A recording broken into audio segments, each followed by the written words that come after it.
All right. Well, we have let me go through this one more time. Chris, Alex, Trish, Eric, and myself. We have one, two, three, four. We have five people, so it's 6:33 now. Why don't we get started?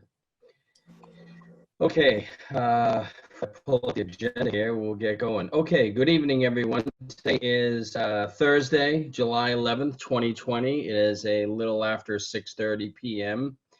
This is, I want to call to order the Town of Cohasset Conservation Commission meeting. This meeting is being held virtually via a Zoom platform. In attendance this evening, we have our conservation agent, Jeffrey Summers, also our conservation administrator, Angela G. So we will do this by participation we'll do by roll call. All votes this evening will be done by roll call.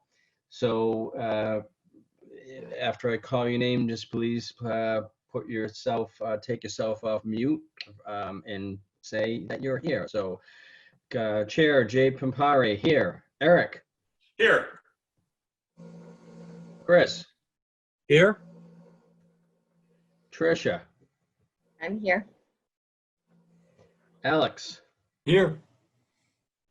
And our associate Kathleen. Here. Great. All right. Hopefully my voice comes across well here. Sometimes it kind of breaks up, and if it does, I'll just take myself off the video, and which will probably be a sight for some of you. In any event, this is a relatively light agenda in conservation terms this evening. Our first item of business is a NOI 20-14. It's for a 100, 102, 104 Howard Gleason Road, an invasives project. This project is a continuance from June 11th, 2020. I see that we have John Cavanaro and Chris Politan have been moved up to panelist. In a minute, I'm happy to share any screens that you want me to share, John, with you here. Again, this is a continuance project. At our last hearing, if you remember, the commission had asked for a little bit more detail as far as the removal project of the Phragmites, etc. There was a habitat management plan that was submitted. Hopefully everybody's had a chance to review that. So without further ado here, I'm going to turn it over to you, John, and introduce yourself and just give us a little update on where we are with this project. And if you want me to share my screen, I'm happy to do that as well. Thank you very much, Jay. And members of the commission, good evening. Again, my name is John Cavanaro from Cavanaro Consulting. I'm a professional registered engineer, and I'm here on behalf of Norbert Hermans, the owner of 100, 102, and 104 Howard Gleason Road in Cohasset. And what we've filed to the commission is an ecological restoration notice of intent to remove a large swath of Phragmites that is on this property, and also to replace 10 trees that were taken down, some of which were dead, according to the owner. I didn't see them before they were removed, with 15 new native trees. So at the last hearing, we talked in depth about sort of the conceptual plan to remove the Phragmites, and that was based on some initial guidance that I received from Land Stewardship Incorporated. Land Stewardship is an ecological restoration firm with licensed professionals that are very experienced in the removal of Phragmites. And so what they did was they went out and looked at the site, gave me their preliminary findings. I presented that to the commission at the last hearing on June 11th.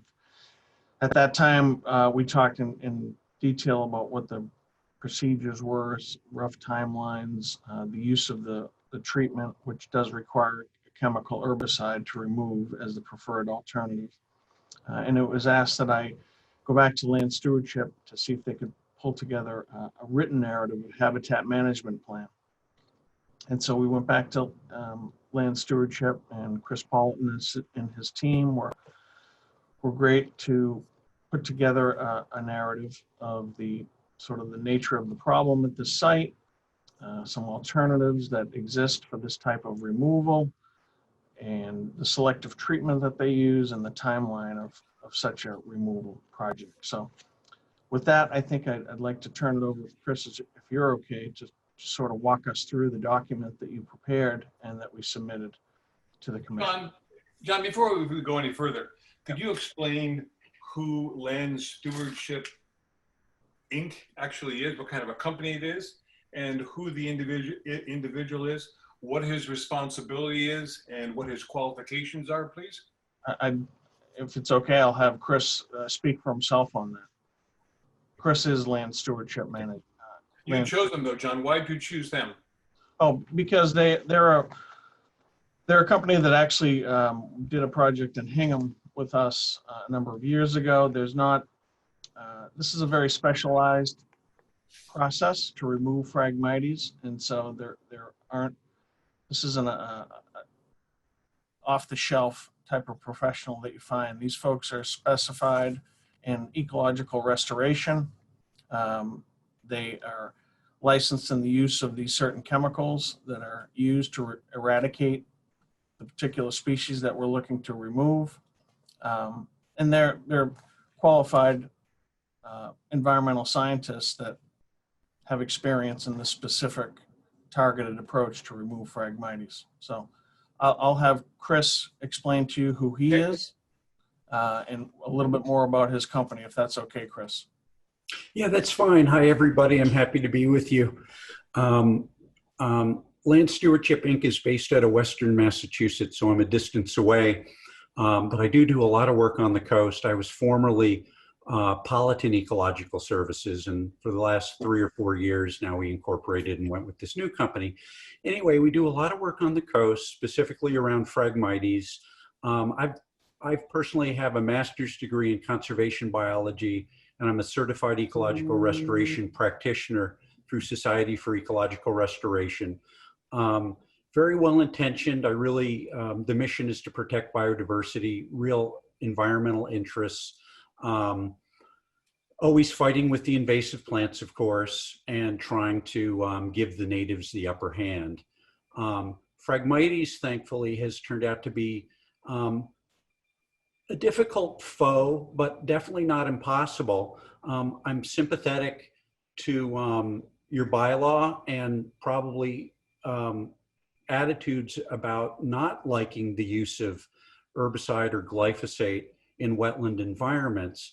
But I guess what I'm here to talk about or tell you as you have questions is I really don't see an alternative. Like, I hate to use them myself, but we've been using them for about 20 years, and we're very careful, judicious, and we come up with a lot of different methods to get really good results. What I call full-on ecological restoration without planting. So basically, if you do this process for about 3 years, you will begin to knock back the Phragmites. Not just begin, you'll get 95% control, 99, and then the natives will start to come back, at which time they will just begin to flourish and flourish and flourish, and the Phragmites will go down, down, down. The catch is, if you stop, it just reverses course. So it's not a magic bullet. It's not like I can walk away and say, okay, we're fine at this point, the job is over. It requires constant vigilance and stewardship and maintenance to maintain that balance, so to speak. So I could go on about this for a long, long time. I have some, an example of a project that I could walk you through what happens year by year, but I'll wait and see what kind of questions you have and just let that introduction perhaps be sufficient and see if you have specific questions that I can answer. Yeah, thank you, Chris. Before I open it up to before the commission here, I think I'll just pose the obvious general question is the use of the herbicide and the use of the glyphosate. Is there, you mentioned that there really are no alternatives at this point. What is the benefit of using the herbicide, as you have mentioned, and alluded to in your management plan, section 39 of our bylaws specifically prohibits the use of the herbicides. That's a cohesive bylaw, and that's something that we have to obviously take into strong consideration. So going back to the usage, where is the overall benefit here? Is it the only herbicide or the only chemical or the only application that can be used? Are there alternatives? And what makes the glyphosate so special? Okay. There are alternatives to the glyphosate. One could use another active ingredient called imazapyr. And there are derivatives of imazapyr that can be used that are very effective products. I find glyphosate to be more benign. The imazapyr has an effect of, it can translocate. Like with the glyphosate, you can be very targeted. We do a lot of hand wiping to protect the natives, that sort of thing. Whereas with the imazapyr, it can translocate into native, it's just not as targeted. It gets into the soil. It has soil activity, things that the glyphosate doesn't have. With the imazapyr, I find that it takes closer to 5 years for sites to come back. With the glyphosate, I find it really comes back, say, not the following year, but it might take 2 to 3 years to start to get that balance to come back in favor of the natives. So I could certainly use a different product, but it just wouldn't be my professional judgment to do so, because I think the glyphosate is the best thing for this use, specifically rodeo. So the wetland derivative of glyphosate, or the wetland version of Roundup, which is so controversial. Yeah. And then we also— Do you have sorry, go ahead. Do you have an MSDS sheet on this chemical? Yes, I do, and I could easily send that to you. It's available online. Yeah. Yeah. I mean, is it your standard glyphosate, or is there another chemical name for it that is associated with the MSDS? Well, what's interesting is, so the glyphosate is the active ingredient that's in a lot of products, as you all know, and in particular, Roundup is one that is in the headlines a lot these days.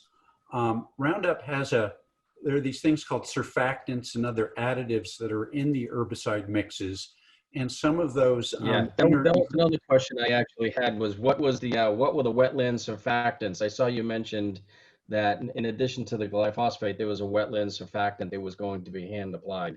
What exactly was that surfactant? That's right. So that one, we use one called Sidekick 2, which is it's a citrus derivative. It comes from basically orange peels and lemon peels and things like that. And the surfactant, one has to use a non-ionic wetland approved surfactant, because otherwise it can gum up aquatic organisms and just, be a bad player in the environment. Whereas the wetland surfactants don't have that effect. So when we mix, we use a wetland surfactant, and haven't had any trouble with it. And that's all reviewed by EPA and other agencies as well. Is that surfactant, is that acid based?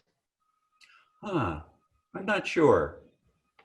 Acid based. I mean, I know it's called a non-ionic surfactant, but I'm not sure about the chemistry. Yeah. I would, yeah, just a question. Given that with the citric acid level, I would assume it would be on a very low pH scale. Yeah, that's true. I would agree. Can you just describe exactly, and I know you've done this in the letter, so thank you, but the actual application? It appears that there's a mowing, there's mowing first, and then there's the application, be it by hand and also by backpack sprayers, and just explain how that, what gets hand injected, or what Phragmites get hand injected versus an overall backpack sprayer throughout the whole area. And we are talking about a large area here. We're talking about allegedly about an acre of land, correct? An acre of land, that's right. 2 areas, but an acre of land. So the first step would be mowing the Chris, I'm Phragmites. sorry, in the narrative summary, 80,000 square feet, which is more than an acre. in my Okay, book. let me see if, I just think we have to agree upon the numbers we're using as we go along here. sure, I'm in agreement. The summary One of the point- NOI. I have, well, at least in my management plan, I have 1.03 acre, but I could stand corrected on that if John, if you've done more precise mapping. Actually, our estimate was more, it was larger, quite frankly. We covered larger areas of the wetland itself, but when Chris went out and walked the site, he did sort of some more field-based measurements based on his observation of the actual stands of the Phragmites. So our areas are a little bit more, they're larger, not just the Phragmites, they include any other invasives that are within the wetland system. So his acreage is more targeted towards the actual Phragmite removal itself.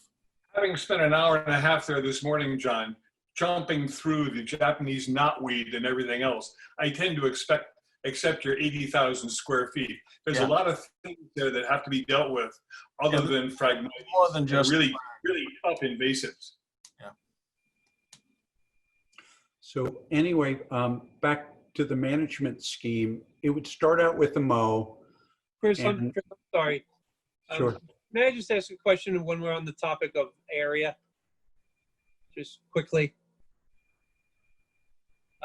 John, on your site plan, Yep. the wetland is represented by an AutoCAD wetland hatch or grass hatch, Right. which represents itself the same on both sides of the road, suggesting that the wetland is also at 99 Howard Gleason Road, which is the yacht club.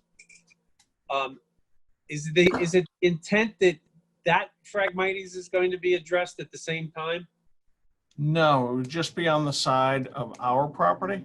So Okay, I just wanted clarification. Sorry.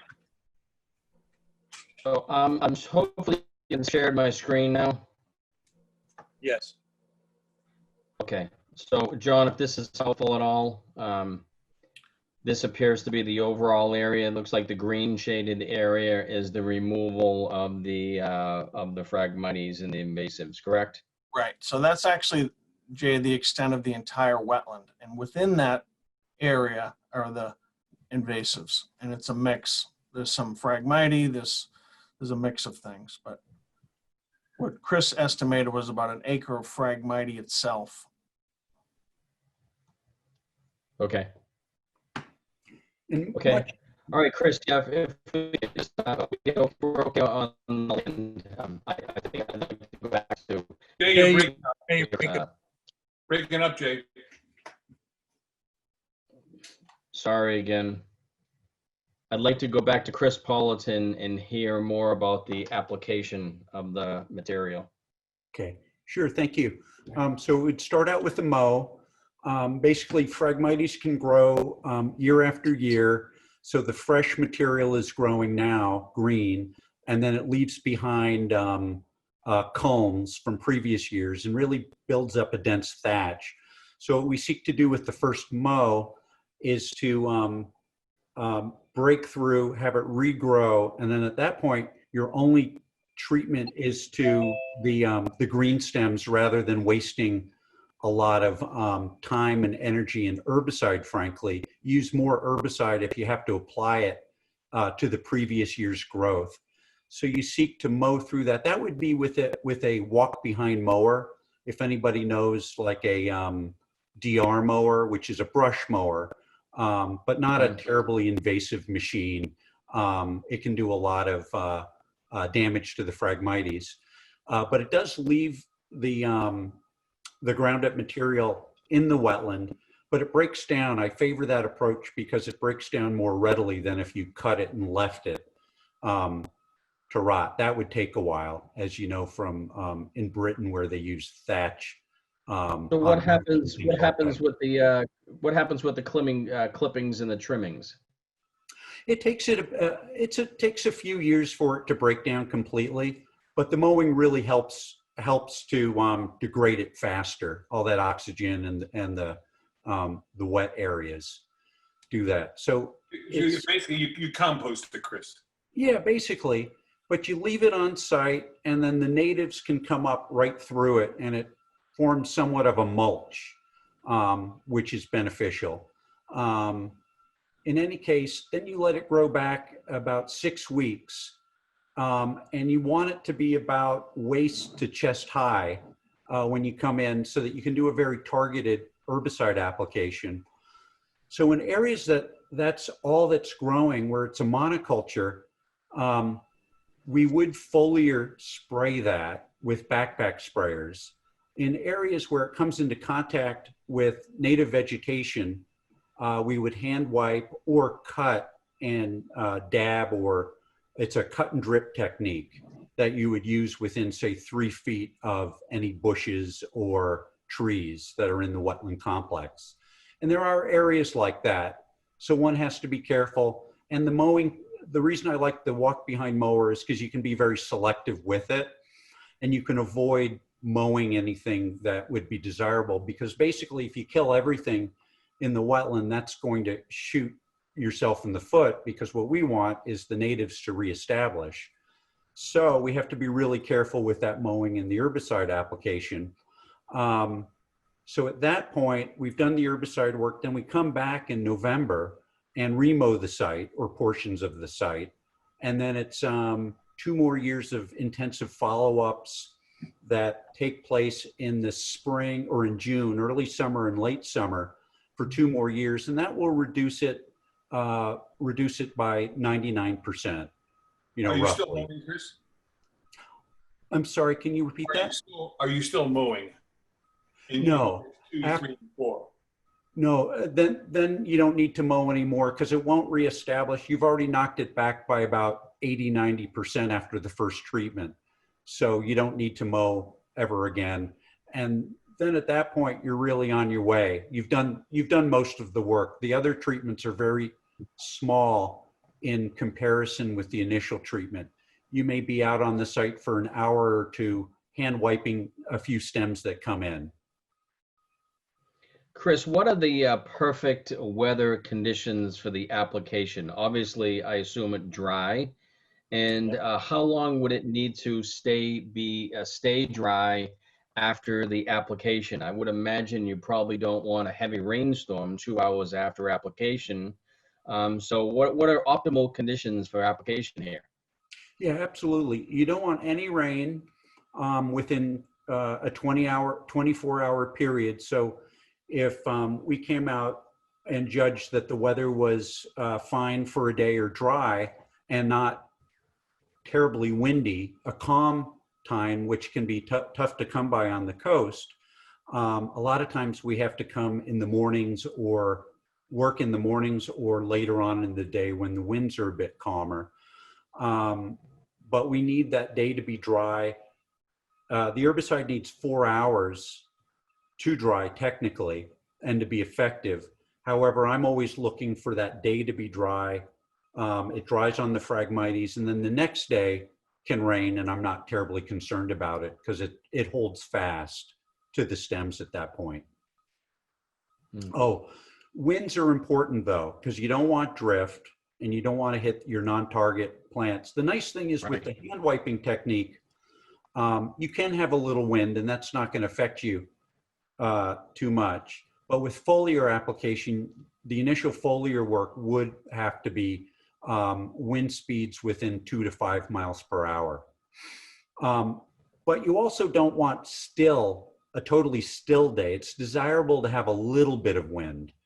but certainly nothing more than 10 miles an hour. That would be a red flag. So usually we'll look for 2 to 5. If it goes up to 7 or 8, that's acceptable. But anything above 10 and you stop work, and you monitor your day every hour with wind meters and things like that, and watch the radar and things of that nature.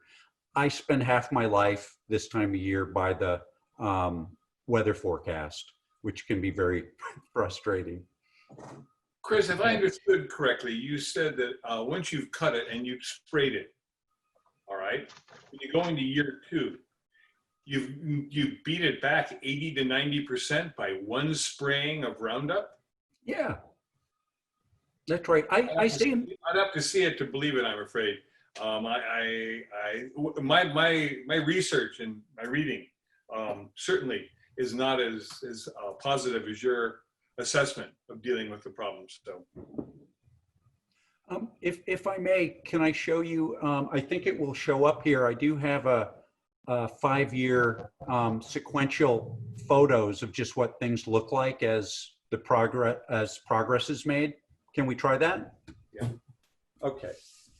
Sure. Yeah, absolutely. This is So one of my, this is in Falmouth? this is in Falmouth, called Little Sippowisset Marsh. And of course, this is your original Phragmites, just a big stand. And this is this is 2008. After the treatment, this is what it looks like the following July. Yeah, a lot of bare ground, but not a lot of anything coming up. But a lot of that, it isn't because we killed the Phragmites. This was a monoculture of Phragmites. There were no natives underneath. It was just Phragmites. So bear that in mind. And then by the following year, I know it's shadowy, but you start to get spotty natives coming in. And then the following year after that, 2011, you really start to reestablish, in this case, it's salt marsh vegetation, Spartina. And then it just gets better and better, develops complexity. However, this one I want you to note, where my finger is, there is a Phragmites stem that came back in year 4. And that's simply why this work is always ongoing, because Phragmites will come up stem by stem, but this is a 2-acre site, and we maybe have been dealing with a dozen stems a year. And the project started in 2008, and now it's 2020, and we still return to treat those dozen stems with hand wiping. And I've tried other techniques from cutting it, and I've even tried non-synthetic herbicide, and it's all promising for the stewardship and maintenance phase. I think you can cut and use other techniques besides the glyphosate. But it is a pretty dramatic transformation, as I talked about restoring that balance with the natives again. So, Chris, you're going back to at least 2008 with the glyphosate, correct? Yes, that's correct. And you're correct. Yeah. And where was the actual Hingham project? Because that's obviously a little closer, but the picture that was depicted there looked like a pretty good resemblance of our project in size-wise, etc. Right. So the 2 other projects that we worked with, one we didn't work with Chris's office, but the O'Neills recommended Chris to me as well. The O'Neills live formerly on Jerusalem Road, on the corner of Gammons Road and Jerusalem Road, where there's a small bridge crossing. And there's a culvert. It's all salt marsh between Gammons Road and Jerusalem Road. They had a house that was right on the marsh, and a large patch of Phragmite in the back of their house.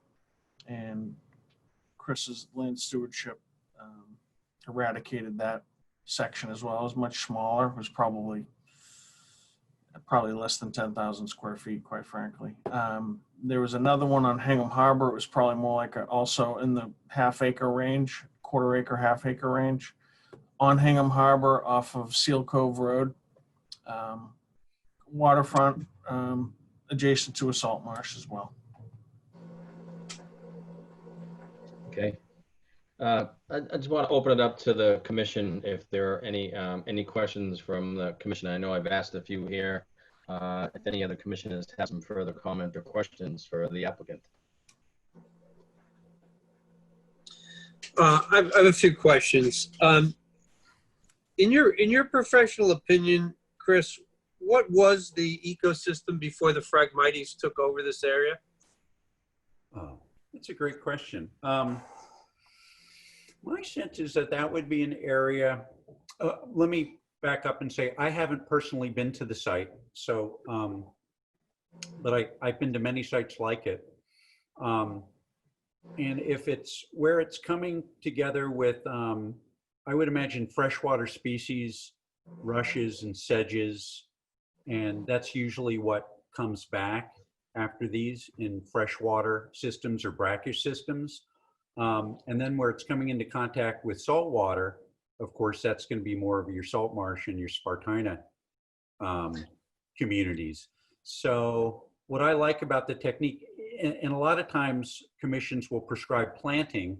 What I find really nice about this technique is you let the natural system just come back to what it was or what it wants to be. I mean, the seeds are still there. It's probably been in Phragmites for, you know, a dozen to 20 years, something like that.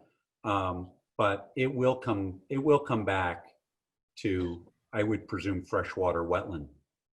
John, do you have any guess as to what was there before? So, I don't exactly.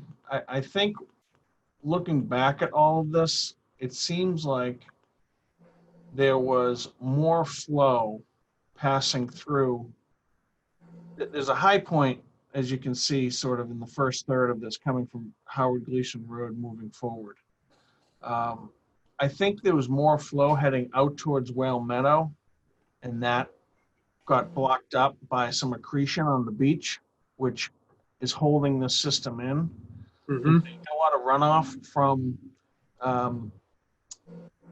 trustees at the Boston College. I can't think of the name of the facility there. The retreat center for the. Yep. That's a large ledge outcrop, so that sends a lot of fresh water into this valley, and so you do get a lot of runoff that gets into these two pockets, and they get sort of held up by Howard Gleason Road, which was not always there.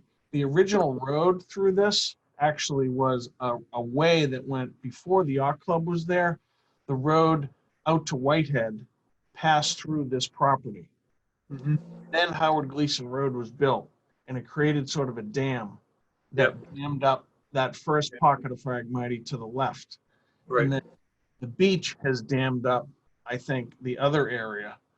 And you can see there's actually a fire road that passes through up to the Bellarmine facility up there. Yeah.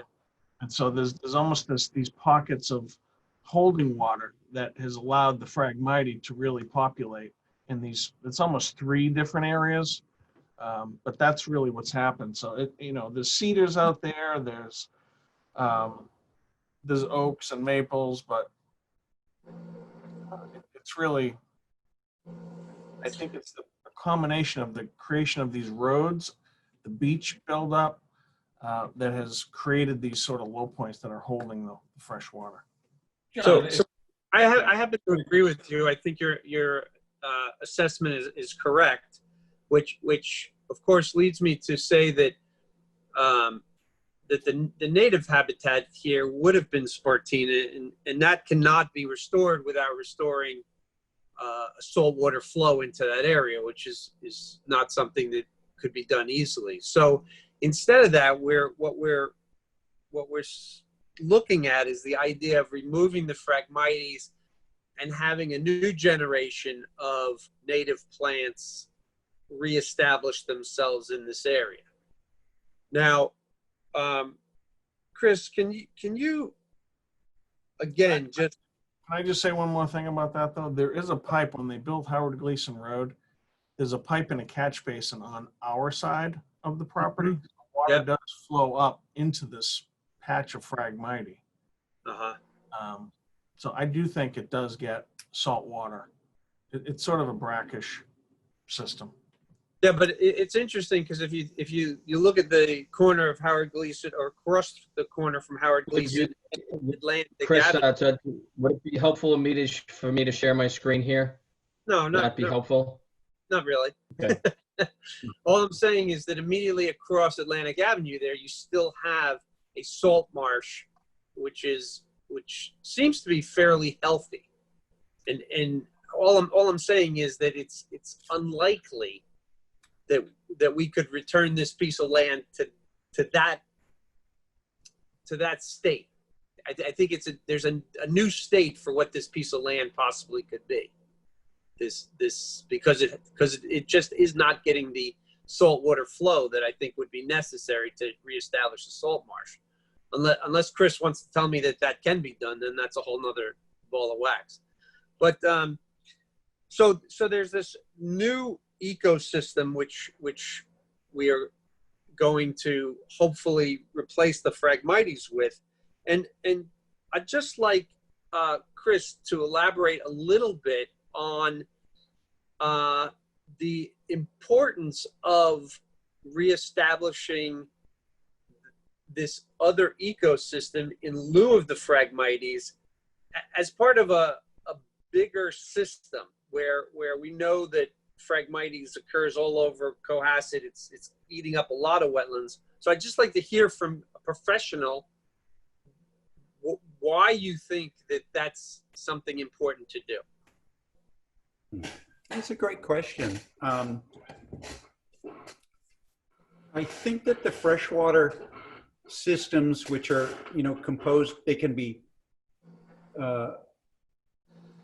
marshes, there can be deep areas, there can be a lot of wetland plants that would come in there, from ferns to rushes to sedges. I think rushes and sedges are going to be a key. I could even see cattails coming into some of the deeper margins, that sort of thing.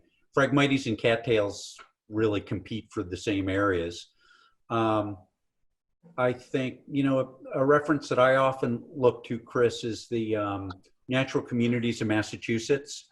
And I'm sure through Natural Heritage and Endangered Species Program, so I'm sure we could pick through that and find a target community.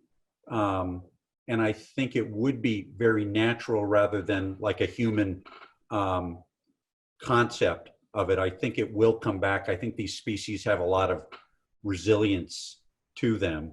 And I could spend a little time, sleuthing that out and looking at the restoration potential. As a restoration ecologist, what I spend a lot of time doing is exploring these areas so that I can predict what's going to come back, looking for reference ecosystems, and then trying to make that happen, recreate that natural community, even if something has been disturbed like this area. But the freshwater systems, like I said, they are resilient, and I do have faith that they'll come back as they so-called should, whatever that means. But that wouldn't be too tough of an exercise. It would take a little more field work. And that's what we really want to do before these projects, because we're trying to kill the Phragmites or get rid of that, but what are we trying to replace in its place? And that's an important question. And at this point, I don't know if I can completely and totally predict it, except to put out there that in my experience, it always turns out to be really nice. But that could be explored further. Okay. And then just one final question. So this is an ongoing process, not only for the Phragmites and the chemical control of Phragmites, but I imagine that the other part of that is controlling other invasive species from coming into this area. We know from projects that are in the area that there's a lot of wisteria that comes in. There's a lot of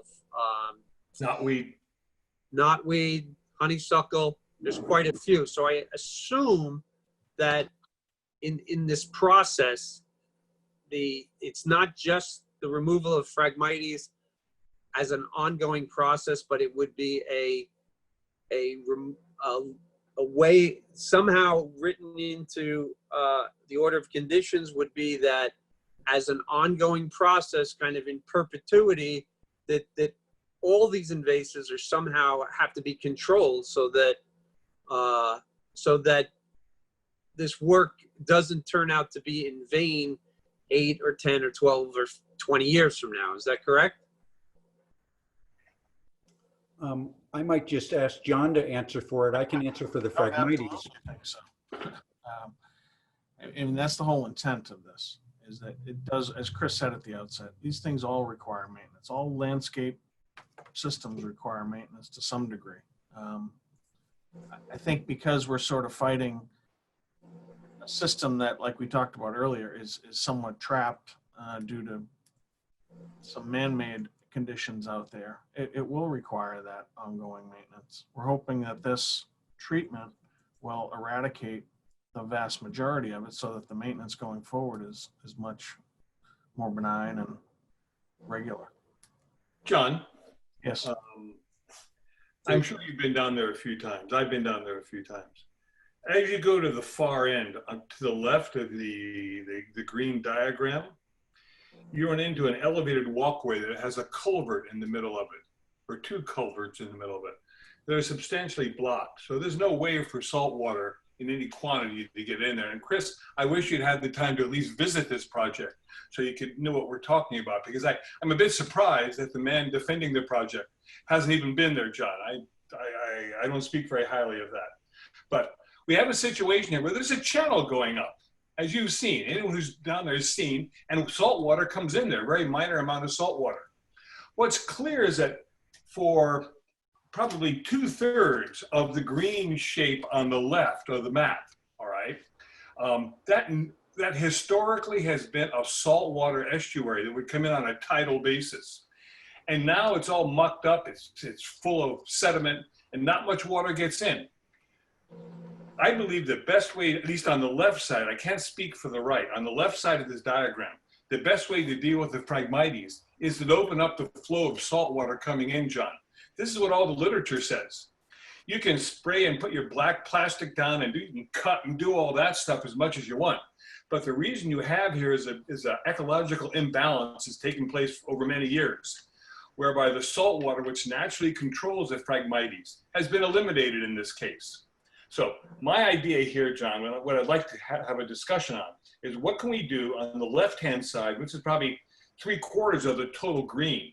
What can we do to allow the natural flow of salt water to get back here, and that will control the Phragmites? I think if you talk about this as a freshwater area, it's because the channel coming in, I think, is blocked and doesn't allow the salt water to get in. Yeah, well, there's a couple ways. Number one, this would be a first way of at least getting rid of the Phragmite to open up and allow us to look at that area so that the culverts underneath the fire road, I'll call it, up to John, I was down there today. I had no problem seeing it. You don't need to do the project to see what's wrong with the culvert, and you can see the pathway of the stream coming in. It's clearly open. Okay, hold, Eric, just please let John answer the question. Thank you. Yeah, I don't disagree, Eric, about, the ultimate solution is always to create, if we could create saltwater ponds in this whole thing, it would be the most ideal situation. I was witnessing them for the last 2 weeks over on the vineyard. There's so many beautiful little saltwater ponds that creep in from beaches. This topography just does not lend itself. That would require a massive beach dredging project, quite frankly. And in fact, that was something that we talked about with the town when they were dredging the harbor, if there was a possibility to actually look at this area to do some additional dredging and to try to open up some more flow, but it wasn't part of the process. But to do what you're talking about doing, to actually get more salt water deeper into this property, that's a much heavier lift than what we're talking about right here. What does that mean? It's a very extensive project that would require extensive Army Corps permitting, relocation of of resource areas. What we're trying to do is almost a surface treatment and let the surface restore itself. What you're talking about is really would require subsurface work. And that's one of the options of removing Phragmites, to excavate and to try to get the whole root system out. You don't need to get the root system out. If you establish a saltwater flow in there, you don't have to worry about getting the root system out. The Phragmites will die. It cannot exist in a high salinity situation. That's the reason you don't see it growing along the beach in Cohasset Harbor, but you find it in areas in Little Harbor that are fairly, where the salinity is low and fresh water predominates, all right? What you need to do is to get the rush of salt water coming in here. The Phragmites will die, all right? Now, whether it's Army Corps of Engineers, whether you need to go down with a backhoe, I don't know. But what I don't hear people talking about what the final solution is here. We run the great risk 20 years from now having the same situation after we spend all this possibly carcinogenic chemical into the waters here, and we haven't really dealt with the problem, all right? We've dealt with the surface of it, which is killing what's there now. Then we come back every few years and kill a few more, and then in 10 years, it's all back again. Because we haven't dealt with the problem. Getting salt water in here would be, I think getting salt water in here is not a feasible solution for this particular property, just like it's not really for Treats Pond. This is almost a very much smaller version of the Treats Pond issue, where the beach at Sandy Cove is accreting, it's getting larger and higher, and it's basically buried the pipe that drains out to Sandy Cove. So what the solution that the town's come up with, instead of dredging all the way back to Treats Pond and getting water into there, salt water, extending the pipe out to Little Big, which are the rocks out beyond Sandy Cove. So there's only so much, there's constant accretion to the beaches that are coming onto Whale Meadow with the northeast. That's the harbor. It's open to the northeast. So it's just constantly getting blown in, which is why the harbor has to get dredged on a regular basis. But I just don't think that's a The feasible. last 2 times I've been there, John, underneath the culvert in the elevated walkway, there has been 6 inches of salt water flowing in as the tide comes in. All right, there's flow there. And it goes in on an open area where the Phragmites has died because of the salinity for an area, I'm guessing 50, 60, 70 feet to the right of the culvert. And then it's clear to the left because that's where we have the water flow. I'm not talking about creating something from nothing. I'm talking about opening that up, maybe with a digger or whatever, all right, and allowing a proper flow of salt water in there before we start spraying all the chemicals and doing all the other stuff that none of us really want to see. Because that would begin to deal with the real ecological problem, which is establishing the water flow, the salt water flow into this area. Yeah, Eric, I have not been out there to see that exact area that you're referring to. But I'll turn it back to John to see if there's any feasibility to that. I share your same comments, Eric, about obviously trying to introduce salt water to the wetland itself, and that obviously would take care of the Phragmites. However, it may be a much bigger lift, as John was referring to, than explained, with dredging, digging, etc. But I think it's certainly something to explore. John, I'll let you respond to the comment there about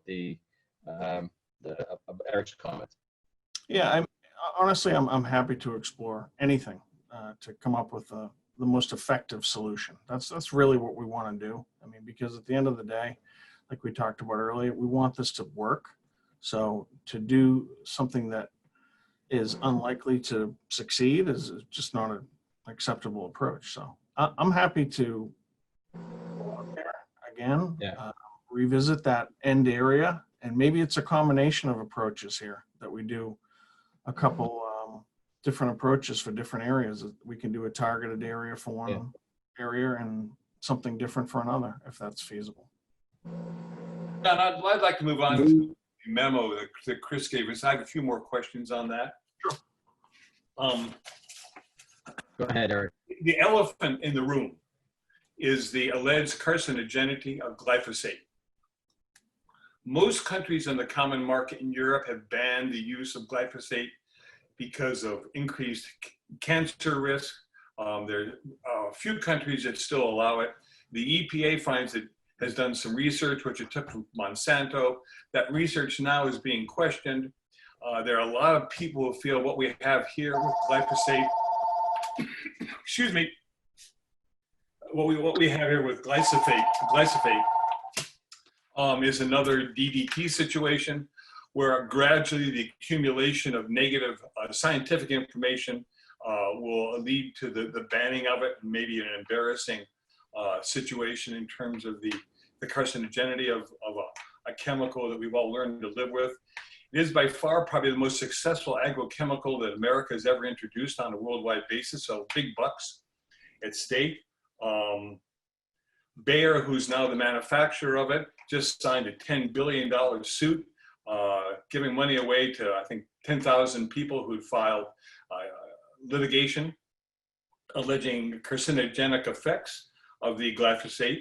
And here we are willingly as a conservation commission, allowing it to be used in our wetland areas. And I am personally very opposed to doing that. And I don't think that's the kind of thing that we should do as a conservation commission. I think we should explore all the alternatives before we start spraying around what's considered to be a possible carcinogenic agent. Excuse me. Your thoughts, John?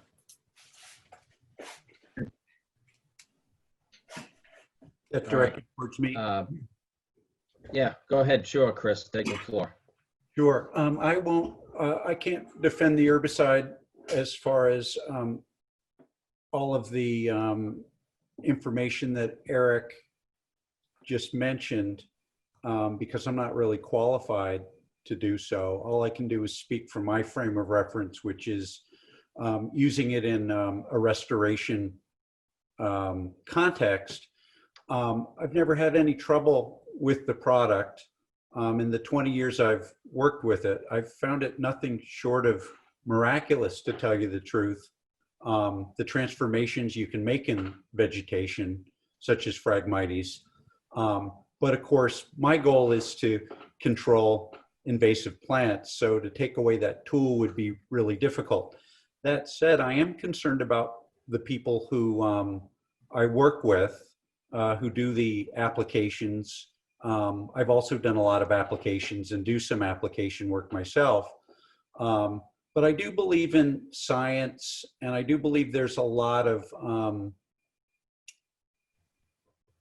hype about it right now. And I, as an applicator, stick by it, but I'm also very cautious in the application. I call it judicious use of herbicide. So I'm going to great lengths to minimize its contact with water, and being very careful, such as the hand wiping and the cut and drip. So in my world, I feel like I've come up with a good balance of ways to do this work.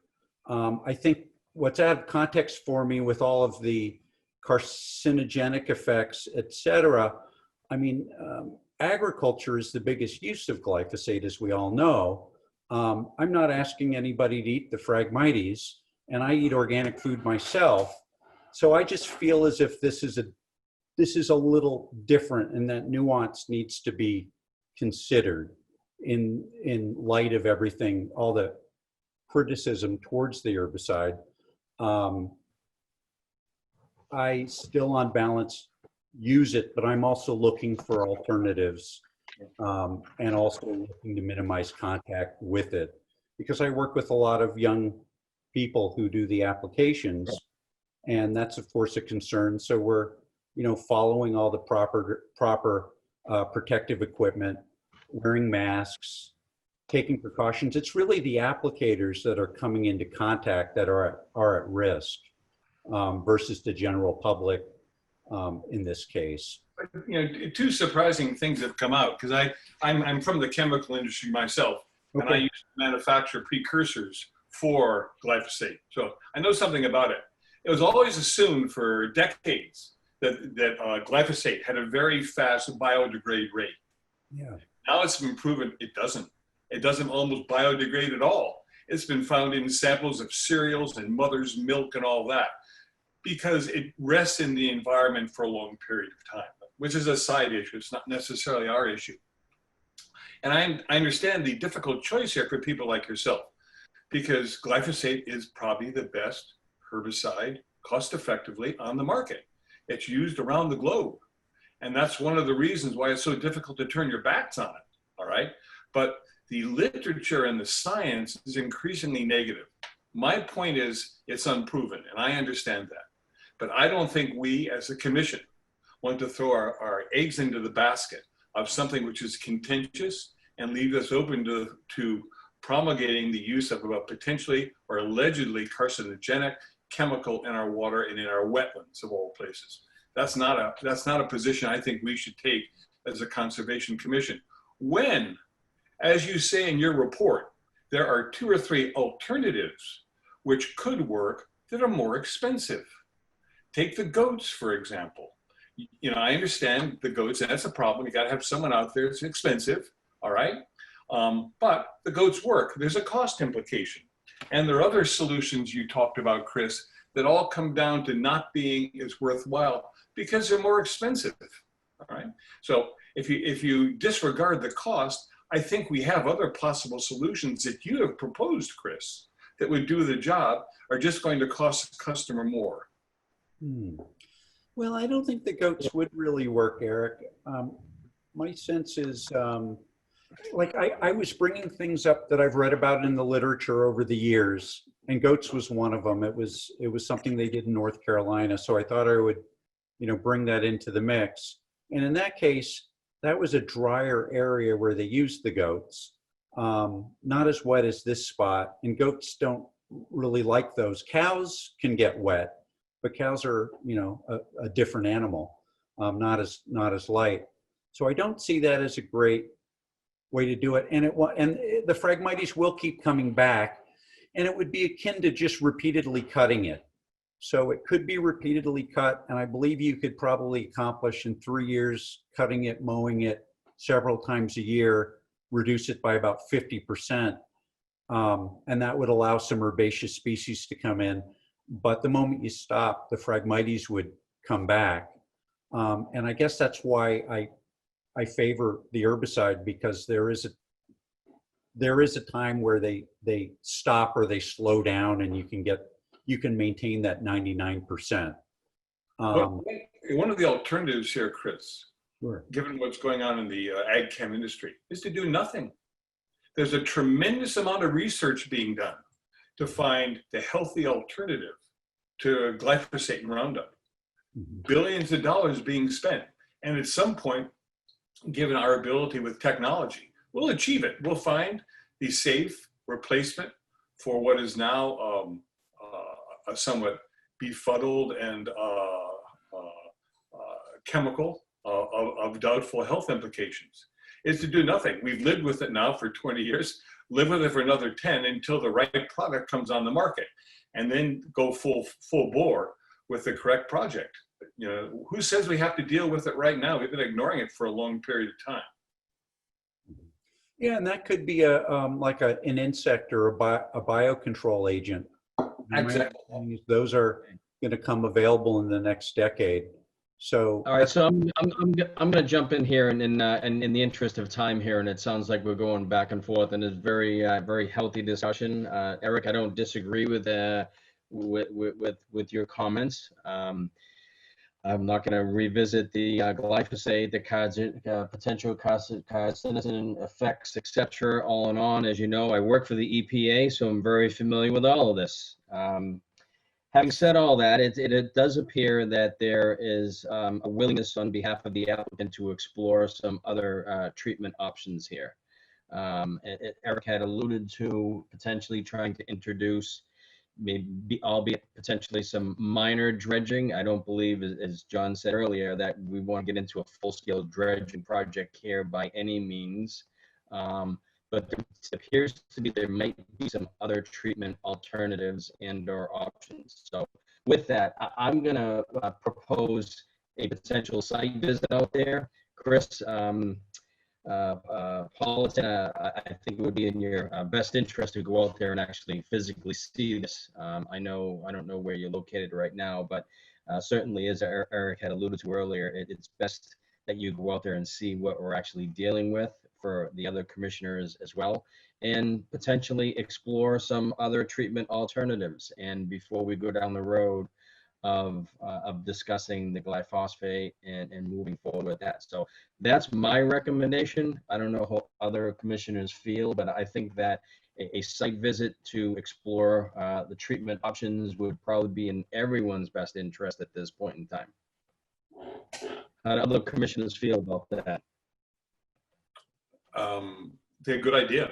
I'm not sure how many people have visited, but I think seeing the channel, seeing the openness, and somehow trying to having John and Chris talk about what other possibilities could take place, I think it'd be worthwhile, certainly for me, on site.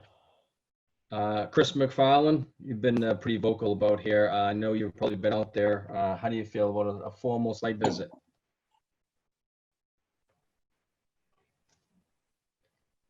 Maybe we lost him. Chris, you're muted.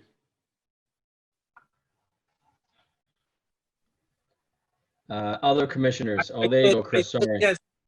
I said yes. I think a formal site visit could be very educational and I think worthwhile.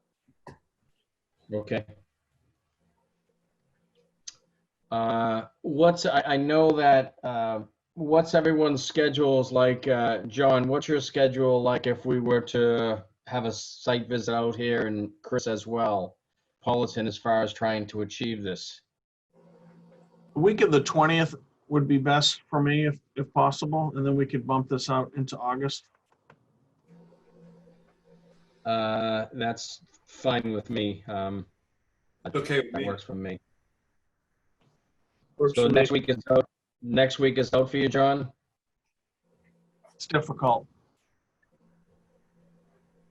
I'm sorry, I didn't hear you, John. Is I'll next week make bad for you? anything work, honestly, Jay, but it's that would just be best if we could push it out to the next week. I'll make anything work.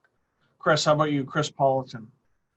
Yeah, I'm out next week, I'm afraid, on a camping trip. The week of the 20th would work for me, though.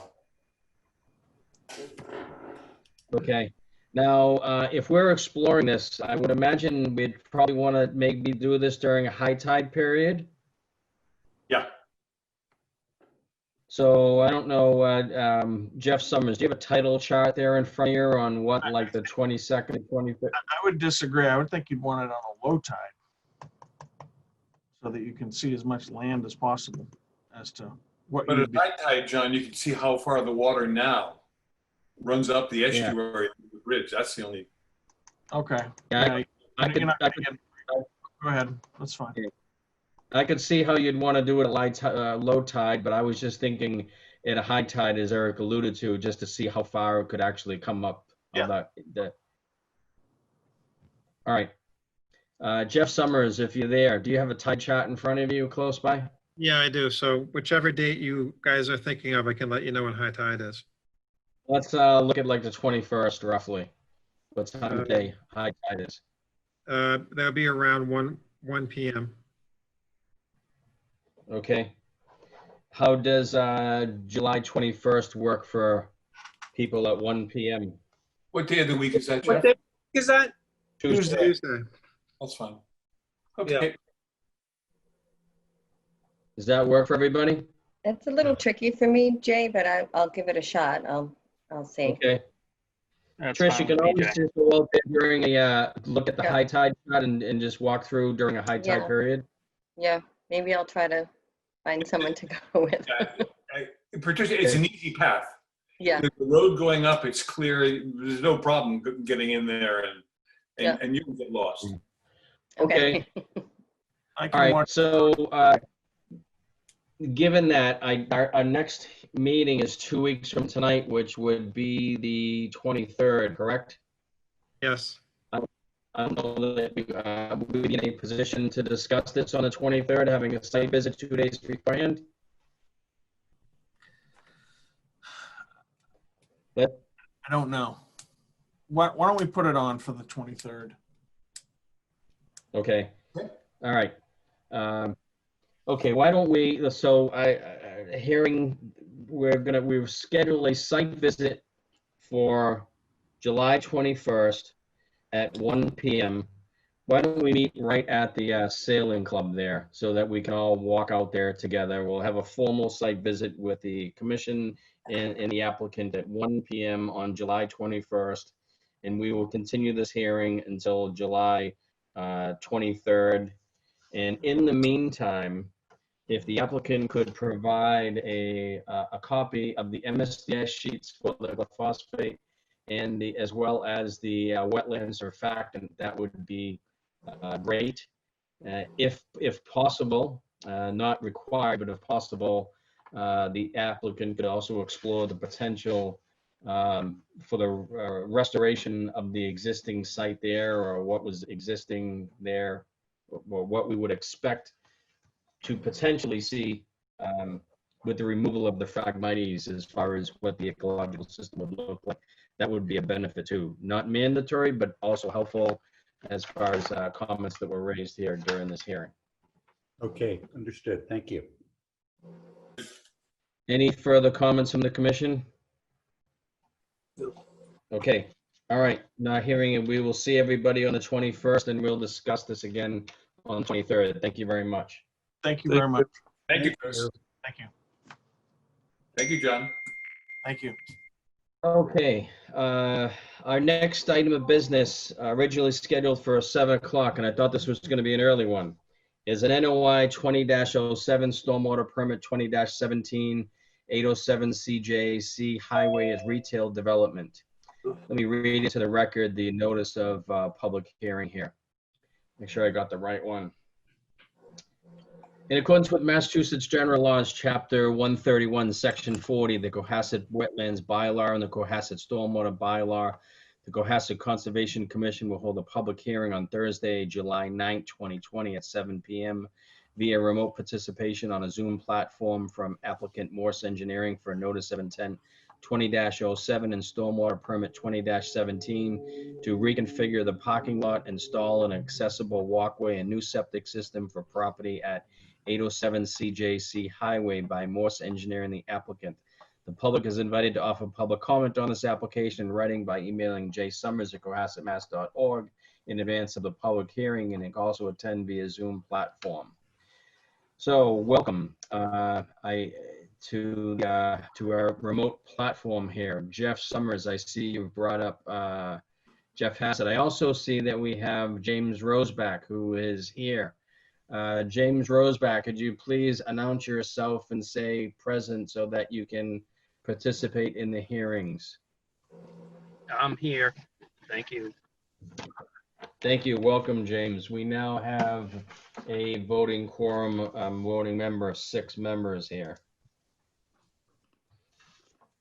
Okay. I'm going to turn it over to Jeff Hassett at this point. And Jeff, if you want to be brought up here and go live, I'm happy to share my screen. I think that would probably be a benefit to all so that we can see the project that's in front of us. Sure. Thank you, Jay. Yes, while I pull this up, can you all see my screen now? Can everybody see my screen? Yes. Yes, you can see it. We have it. All right, I'm going to zoom a little bit more because it's very fine print here. Hopefully you can read that and you can zoom in on your own. If you want me to zoom in more, let me know. Okay, I'll turn it over to the applicant to introduce this project. This is a brand new project, and I'll turn it over to Morse Engineering. All right, thank you, Jay. For the record, Jeff Hassett with Morse Engineering. So this is an NOI and a stormwater permit for 807 CJC Highway.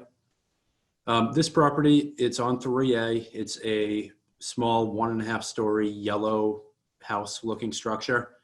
It's in fair condition and it's located adjacent to the left of the Village Greenery. Recently, the Village Greenery has been using the property as display for some of their products, plants and such. There are wetlands on the property, which looks like on the screen, you can see the 50-foot buffer in red and the 100-foot buffer in green. The wetland itself is a little bit off the page right now. And you'll also see two magenta lines. Those are the riverfront areas, the 100 and the 200 foot area. Zoom out slightly. Zoom out. Yes. Okay. Then just pull it down a little so that we can see the wetland, please. Thank you. Oh, there you go. Okay. Too much. Yeah, so the blue line closer to the bottom of the page is the wetland itself. And then there's another blue line beyond that, which is the perennial stream, mean high water to that perennial stream. So the proposed work, the first item is, so they're not doing anything with the building other than restoring it. There are no additions to it. So the work will be minor adjustments to the parking in the walkway, and that's in order to add a handicap accessible space and a handicap accessible walkway to the door. That's a small increase in impervious, but it's offset by the removal of a walkway in the front and some additional asphalt in the rear. So the project ends up being a net reduction in impervious. So naturally there would be a reduction in stormwater runoff, which all goes to the back of the property. But we are adding a stone trench at the back edge of the driveway, which then flows over the existing lawn to a rain garden that we're proposing to be graded in within the lawn itself. I'm sorry, Jeff, could you please, this is why the annotation tool is quite useful because, which by the way is not working. It's virtually impossible to see where the net reduction comes from. Sure.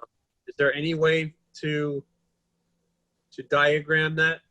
Yeah, let me just slow down and try to explain it if I can. Yeah, I'll try and blow this up a little bit more here.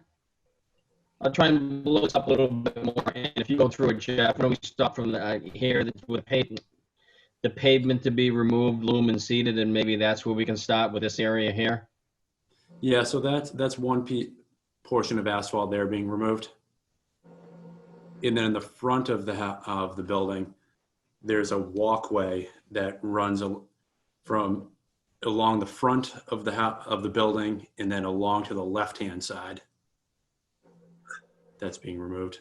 Okay, over here. Yeah, oh, this walkway. Gotcha. Yeah. So that walkway, a lot of that walkway is out of the 100 foot and just a little within the 100 foot.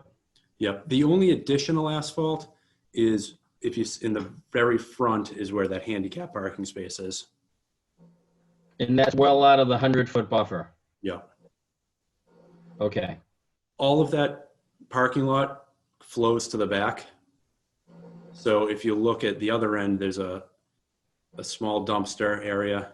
And then just beyond that is a pea stone diaphragm, just to provide a little bit of treatment for the runoff. Okay. And then it flows overland to the rain garden that you were just pointing to. Right. And then, so you have a proposed septic system in here. What's there now for subsurface disposal? Yep. So right in the middle of that leaching field, you can see the circle with an S in the middle of it. That's a cesspool that has a couple perforated pipes running out of it as kind of a makeshift overflow that was installed at some point when it probably wasn't functioning properly. So basically, there's nothing there now. There's a cesspool with an overflow. Yeah, that's basically, yeah, for all intents and purposes, not much treatment there. So is this, has the Board of Health approved the septic system? Yeah, so this exact project was approved by the Conservation Commission in 2016, the Board of Health and the Planning Board. And the permits have since expired. So we're re-permitting the exact same project. If you look at the title block, it's still dated 2016, nothing has changed. And the Board of Health and the Planning Board have re-permitted this within the last few months. Just before COVID hit, we actually had hearings with them. Okay. Okay. I'm going to, is that it, Jeff? The one other item is if off the page to the top, we are proposing buffer enhancement buffer enhancement plantings. All right. So I see the storage container right here. What's currently, so the container is going to be removed and buffer enhancements? Yeah, that area has been utilized by the Village Greenery for a number of years, as far as I can tell. And what the owners of the property have agreed to do is easements that they'll grant to each other. So the owner of this property has granted an easement to Village Greenery to continue using that area. And in exchange, they're getting an easement out by Route 3A because the access to their property is actually over the Village Greenery. And we thought this plan doesn't show it. The hard copy shows in color where the areas that would be planted, but basically the area of the storage container and all around that bituminous concrete area would be replanted with bushes, just to enhance it. And Angela posted it to the OneDrive late today. There is a plan. oh, good. Okay. So yeah, that's the last part of the project. 16 bushes. Yeah, so that does conclude the work that's being proposed here. So Jeff, I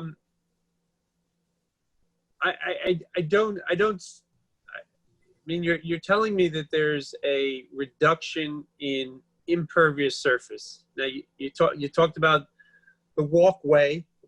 There's a new walkway, and then there is the handicap parking space, and then there's the small walkway to the back. And your calculation is that amount of pavement, the new amount of pavement, is less than the existing amount of pavement. Is that correct? That's the sum total right there. Right. It's a slight reduction. Yeah.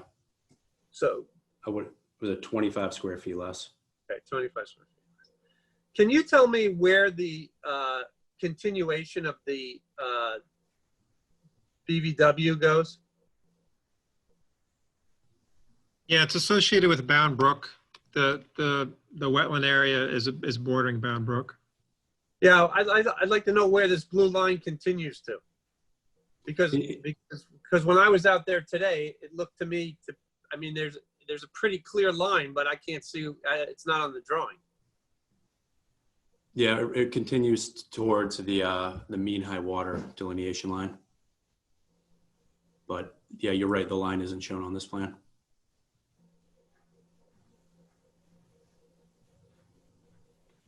Chris, are you referring to the top of the storage container where you see the wetland on the top here, but the blue line pretty much stops?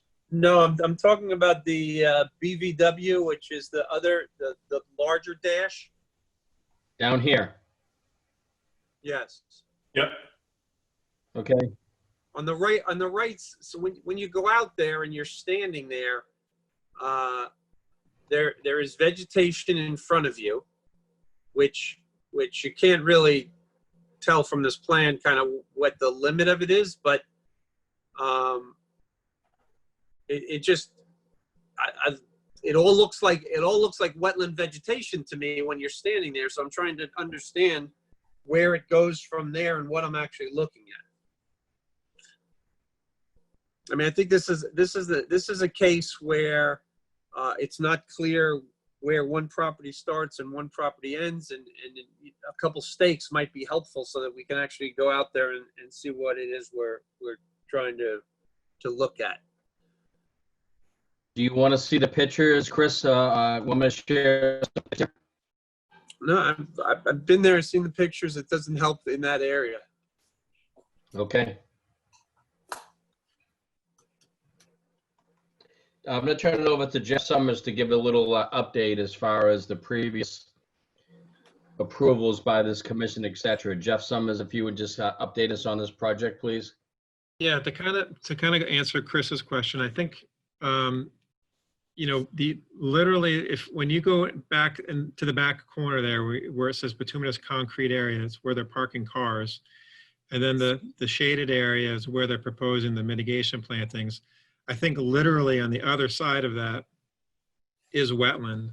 So that blue limit of bordering vegetated wetland as delineated by Brad Holmes and 2015 should literally, I think, basically parallel that dark black property line, but it just doesn't show, it's not shown on here, but I think literally that the wetland is essentially on the other side of the property line.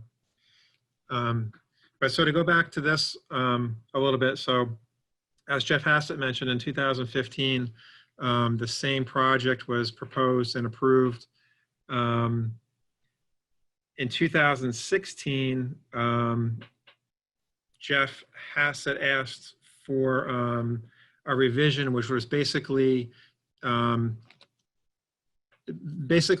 approved plan had the parking situated so it was straight in. So when you came off of CJC, you would park straight in. And they basically, the change was to reorient the parking. So when you would pull in and then face to the, you'd pull into the left.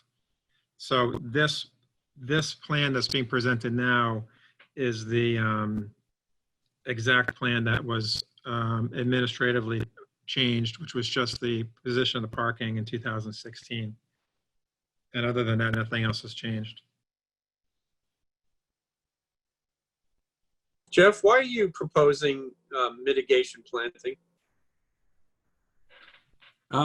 It's not mitigation for any really necessarily, it's not, I wouldn't necessarily call it mitigation, it's buffer enhancement. We noted in that area, as you did, that area is close to the wetlands. And we thought it would be nice to kind of enhance the project in the filing by planting whatever area we could back there. So it was kind of an afterthought to the other work that we were proposing. They're probably all donated by Cohasset Greenway anyways, Jeff. Yeah, hopefully. I mean, it's he'd be the source of supply. Yeah. I think that is a great idea because, like Chris had seen, when you go out there, it's just all piled with junk and stuff in that area. So to remove all that literally junk and stuff and put some vegetation in, I think would. Nice idea.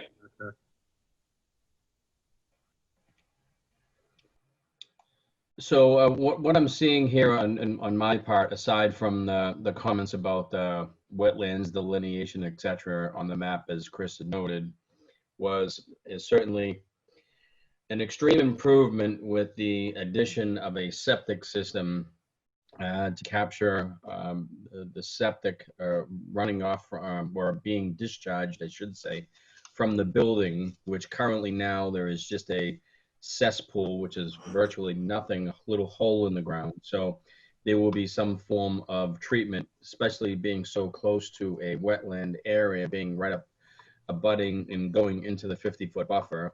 There is some removal of pavement, which we always like to see, albeit out of the 50. And then we have the storage container being removed as well, that is virtually in the wetland with some wetland buffer enhancement area of 750 square feet. So I personally see some extreme improvements to this particular project. Aside from the wetland delineation, are there any other comments or concerns with the project? Well, I'd like to make one more comment that has to do with that delineation, and that is that, as Jeff mentioned, the greenery uses the area at the top of the drawing as parking. It's their employee parking. You know, this area is within the 50-foot area. You know, when it got there, I don't know. But it seems that with very little effort, of a really big improvement could be made on this site, whether it's you know, that shed being moved, whether it's some of the asphalt being removed. It's kind of a mess back there. There's nothing to suggest that it's not going to remain a mess. You know, we all know that cars and asphalt are potentially great polluters of the wetlands, and this one is sitting right on the wetland, and it seems that you know, there's variances that are being asked for here, work within the 50. In fact, there's work within the 100-foot riparian, and it seems to me that this is an opportunity where 24, I'm sorry, 8, I believe, 8. I take it back. I can't. 16, maybe 16 plants, 16 2-foot plants are being offered as some sort of a buffer. To me, it just doesn't cut it. And I think that there should be a little quid pro quo here for going into the wetlands and, you know, kind of getting something out of it. Could I add a comment, please? Oh, go ahead, Kathleen. Chris, you just mentioned the riparian zone, and that is considered one of the land biomes, right, of the earth. So I'm not greatly knowledgeable about it, but it's written there to designate that. And I saw all the I saw all the stuff in the lot, but I didn't see the water or the river or whatever is there. But I mean, I would think that would be an important consideration. It's not just a wetland; it's a land biome of the earth that's that facilitates the plant wildlife and the animals, and I think it's important. I'm not an expert in it, but from my reading. So to your point,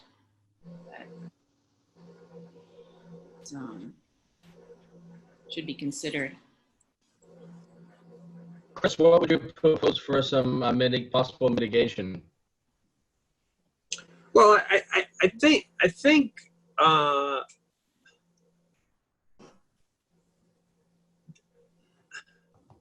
I mean, I can't tell the greenery how to run their business, but it's quite obvious that this area is kind of a overflow area for parking, for materials, etc. And it all sits right on the edge of the wetland. And so, just to be clear, and it just seems, you know, there's a proposed easement, which is basically the whole back of the property, which is suggestive that they're going to continue doing what they're doing now, which you know, their gravel has been dumped there relatively recently, and it just seems that some sort of improvement in this area, other than, I mean, most of the area where they're looking at planting plants is got 4 inches of crushed stone all over the thing. There's nothing that even says they want to take out the crushed stone. So I just think that this area, I mean, I understand they want to keep use of this area. They need every square footage they have, because they don't have parking for their staff. But it's a mess, and it needs to be cleaned up.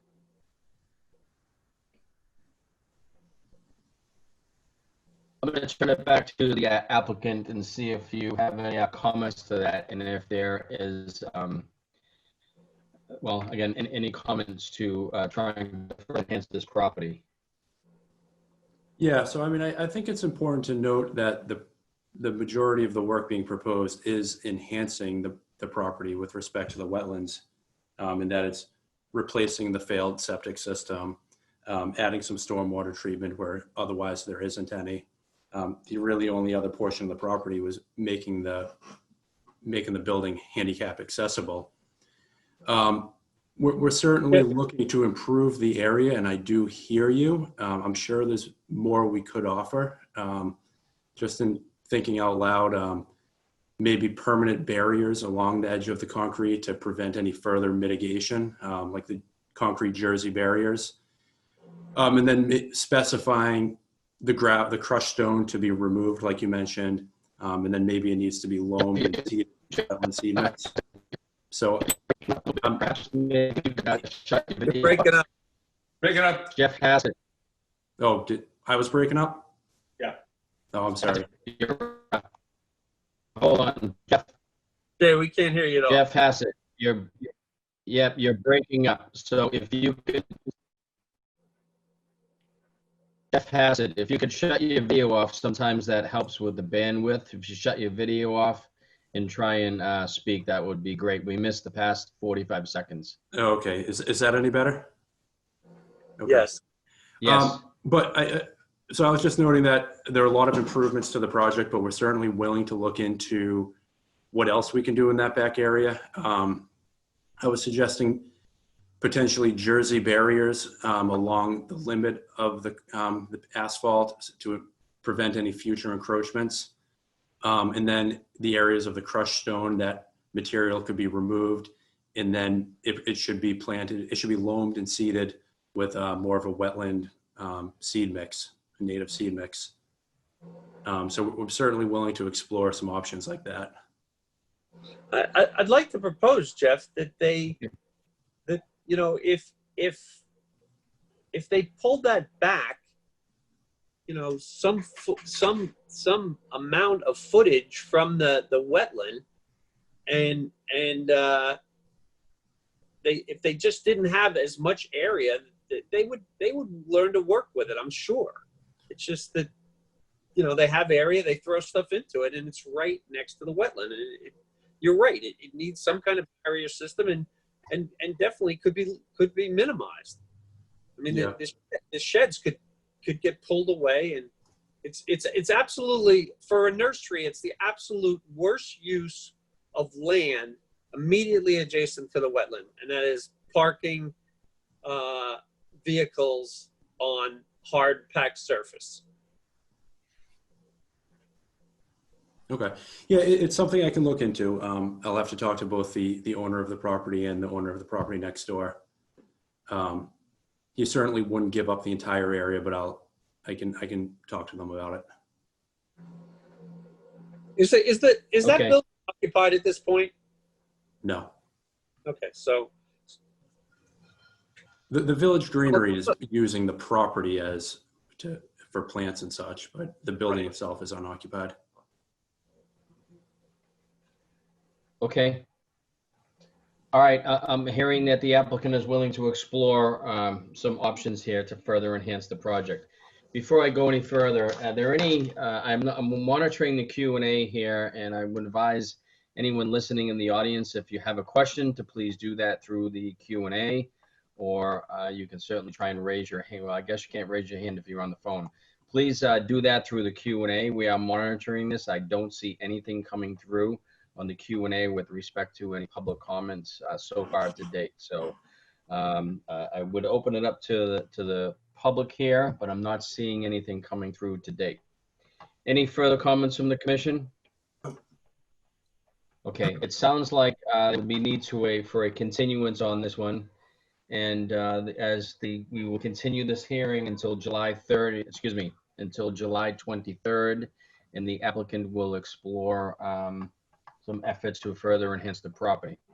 You okay with that, Jeff Hassett? Yes, I am. Okay. All right, right. we will move this. Was there a last minute comment? No. Okay, we're going to move this hearing till July 23rd. Thank you. Okay, next item of business, originally scheduled for 7:20. Apologize for the lateness. Is an RDA 20-05 for 158 Lambert's Lane, an in-ground pool for the Martins. I will read into the record the notice of public hearing for everybody here. In accordance with Massachusetts General Laws, Chapter 131, Section 40, the Cohasset Wetlands Bylaw and the Cohasset Stormwater Bylaw, the Cohasset Conservation Commission will hold a public hearing on Thursday, July 9, 2020 at 7 p.m. via remote participation on a Zoom platform for applicants David and Claire Martin for RDA 20-05 to install an in-ground pool with decking and landscaping at 158 Lambert's Lane. Welcome. I see that we have Mr. Martin. Welcome. Thank you. I also know that we have a couple of diagrams here. I'm happy to share my screen.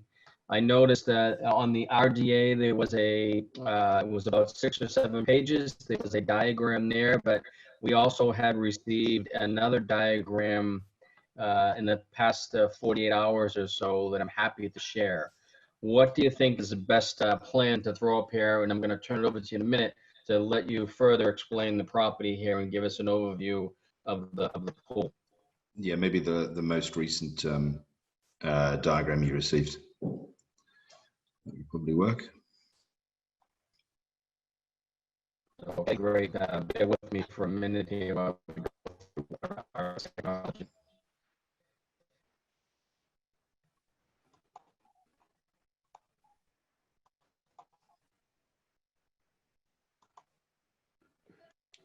So that's the RDA. Yeah, hold on a second.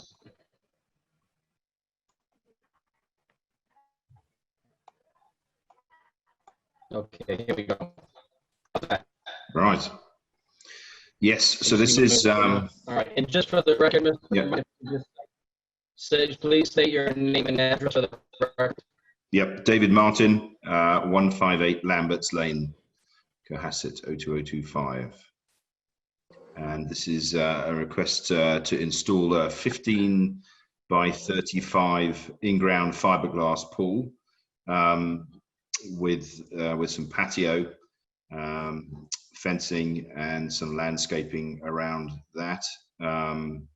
With this plan, we went to the Environmental Consulting and Restoration LLC to delineate the wetlands. We had the original plans from when the house was built, but we wanted to make sure nothing had changed, and we established where the 50-foot and 100-foot buffer zones were, which you can see on the map. And in the RDA, there is actually the restoration, sorry, the environmental company's GPS accurate map to confirm where the 50-foot buffer is. Ground Effects Landscaping then have provided this. The decking is, or patio, and then some landscaping plans. The actual deck, if in terms of wooden deck, isn't changing, and our intention is to build a put some native wetland trees and plants around the edge of the wetland buffer.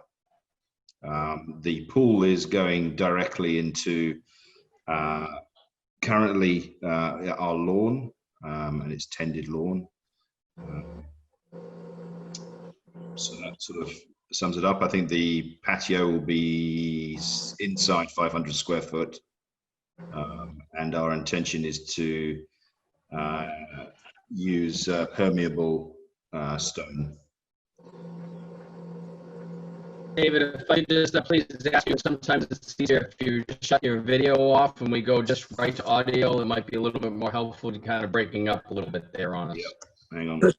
Jay, I think it's you who's breaking up, by the way. All right, I apologize. Hang on. Okay, so just a couple of quick questions here. Is it safe to say there's no work that's being proposed in the 50-foot buffer zone? Absolutely. All work is outside the 50? Correct. Yep. And are any trees actually being taken down as a result of this? I do have some photographs of the backyard that our agent had taken, and it looks like it's a fairly flat project. It's there's very little incline. There'll be some very, very minor grading on the far side of the pool from the house, there is no requirement to take any trees down for this project.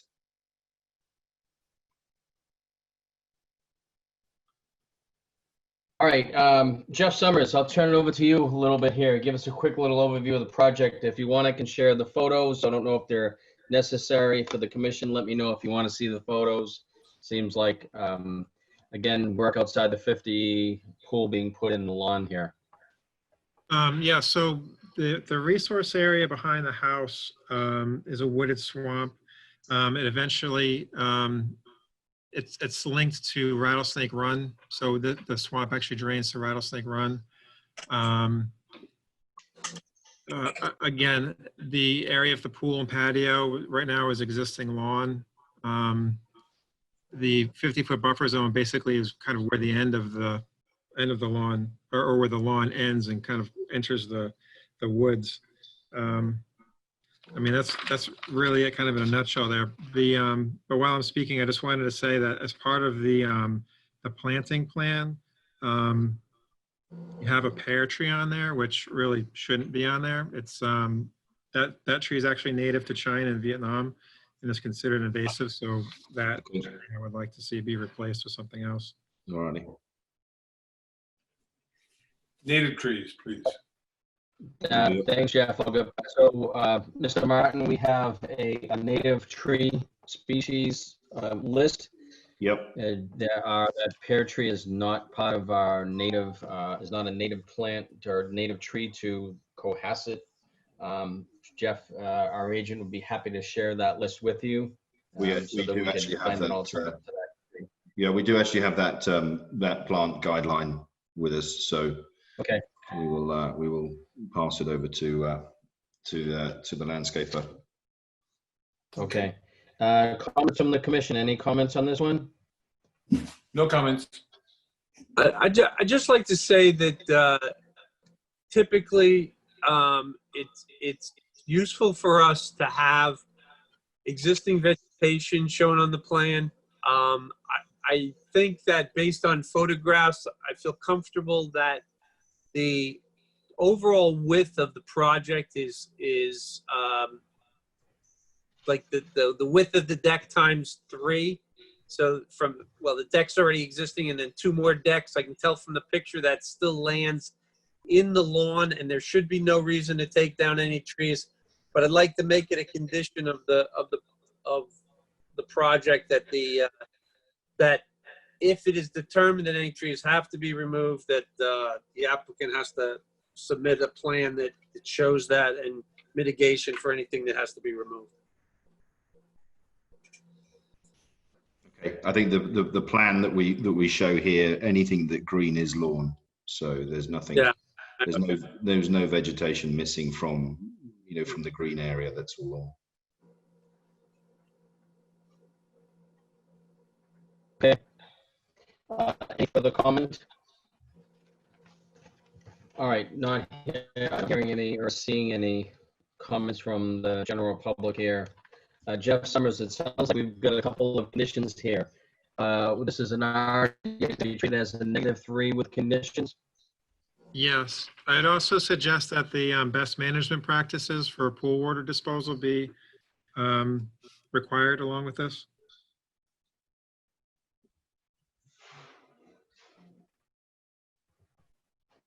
So, Mr. Martin, just so you understand, the Conservation Commission has put together a memorandum of best management practices that has to do with times when you have to pump your pool down, mostly for winter preparation, and where that water should and should not go. And that's what Jeff has just alluded to, that's a condition of this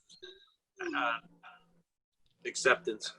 Okay, that's absolutely perfect. Though you might be interested to know that with fiberglass pools, you actually do not reduce the water level at any point in winter either. In fact, it negates the warranty on the pool if you do. So hopefully we won't be removing any water at any point. That's fine. Great. Well, that's good to know. The BMP that we're talking about also does talk about the storage of the chemicals, et cetera. So Yep. good to know on the pool. Great water usage. But there are other best management practices associated with that, but good to know. And we are All right, Chair novices, Jay so we'll look at them Pomparo. closely. Okay. Chair Jay Pompari will make a motion to issue a -3 determination on the project for 158 Lambert's Lane with 3 specific conditions. One being that a revised plan be submitted to the Conservation Commission.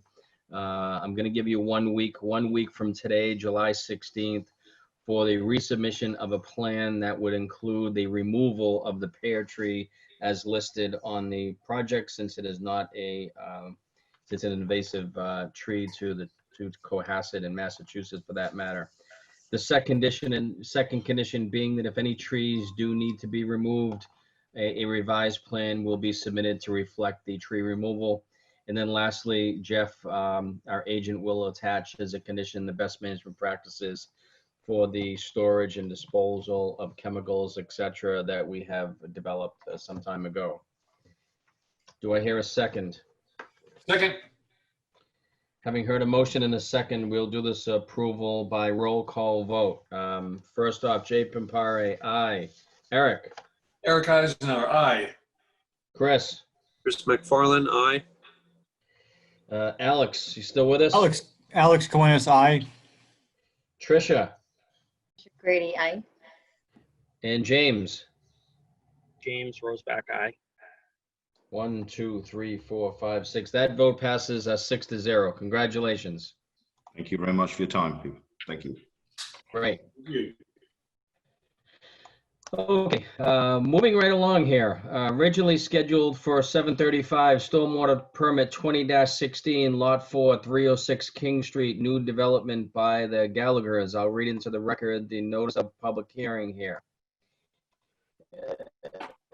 The Massachusetts General Laws, Chapter 131, Section 40, the Cohasset Wetlands Bylaw and the Cohasset Stormwater Bylaw, the Cohasset Conservation Commission will hold a public hearing on Thursday, July 9, 2020 at 7 p.m. via remote participation on a Zoom platform. From applicant Andrew Gallagher for stormwater permit 20-16 to construct a new single-family dwelling and associated driveway, landscape, and grading for property at Lot 4, 306 King Street. And just to bring everybody up to speed so that everyone is aware of this, if you have looked at the site plan, this overall project has been in front of the commission several times now. This, I believe, is lot 4. Sorry. This is lot 4. This is I believe this is the last remaining lot on the site. I'm going to share my screen in a minute here. If we have, we have Jeff Hassett available. Great. Without stealing your thunder, Jeff, we've seen this project before.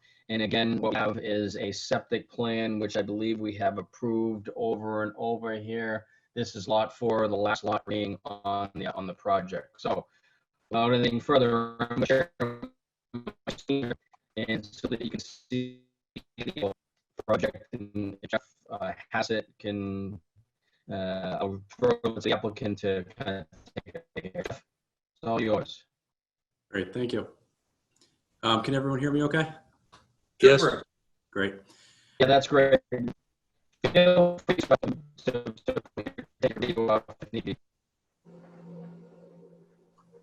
All right, I'm gonna No turn one this understood off. that, Jay. All right, so yeah, as Jay mentioned, we've had a number of filings for this this property. There are 4 lots here. You originally approved a stormwater permit for the common driveway as well as the septic leaching field. And then following that, we filed stormwater permits for lots 2 and 3. This is now lot 4. It's 33,000 square feet in size. It's accessed by the common driveway. And you'll see on the page towards the rear of the property is the leaching field that's already in the ground. In the property, all 4 properties slope downhill to the rear of this lot. So the impervious areas associated with this house are the driveway, which was accounted for on the original stormwater permit, The runoff from the driveway goes to a rain garden that has a catch basin set within it with an overflow to 4 leaching pits. So the only additional impervious area is the roof, which will, all of the downspouts will tie into a dry well system. This is a lot that was previously developed. So there are no trees to be removed. And you'll note that there are a few evergreens and deciduous trees proposed around the perimeter of the property. So there is the bold dash line will go around the entire down gradient limit of work, being the erosion barrier.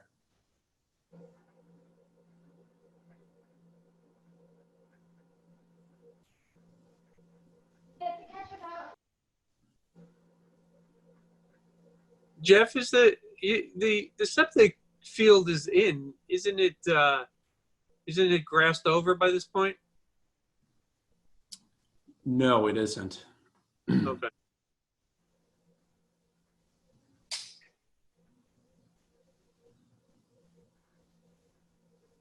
So what was the answer to that, Jeff? No, it's not grassed over yet. Okay. Jeff Summers, I'm going to turn it over to you to give us a quick little overview. I did see some pictures that were posted on the OneDrive, and I'm not sure, I'm happy to bring those up, but if you could just give have you been out to the site and what do we have out there? Yeah, so this, just to kind of go back a little bit, this whole piece of property from where this house is proposed, going back towards King Street was part of a farm back in the day. So then they decided to redevelop it into 4 single-family homes. Originally, as Jeff Hassett said, the driveway going in from King Street to service the 4 houses was approved under a separate stormwater permit filing. Each of the 3 houses were permitted under separate stormwater permit filings. This is the 4th and last house requiring a stormwater permit for its construction. And as you said, Jay, the current state of the property now, or that area, is it's essentially bare soil, and then there's the foundation of that house is in.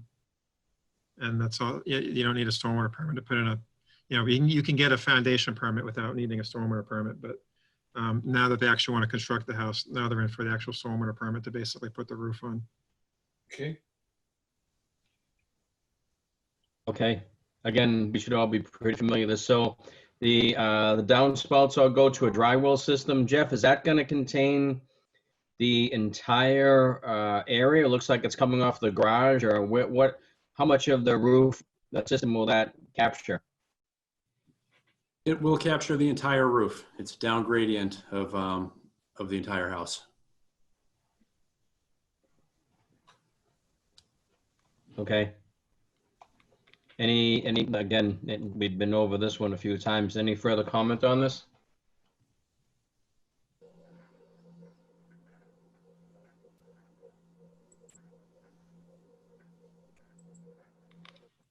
Let's take that as a no, or everyone's asleep. Okay, so this is a stormwater permit.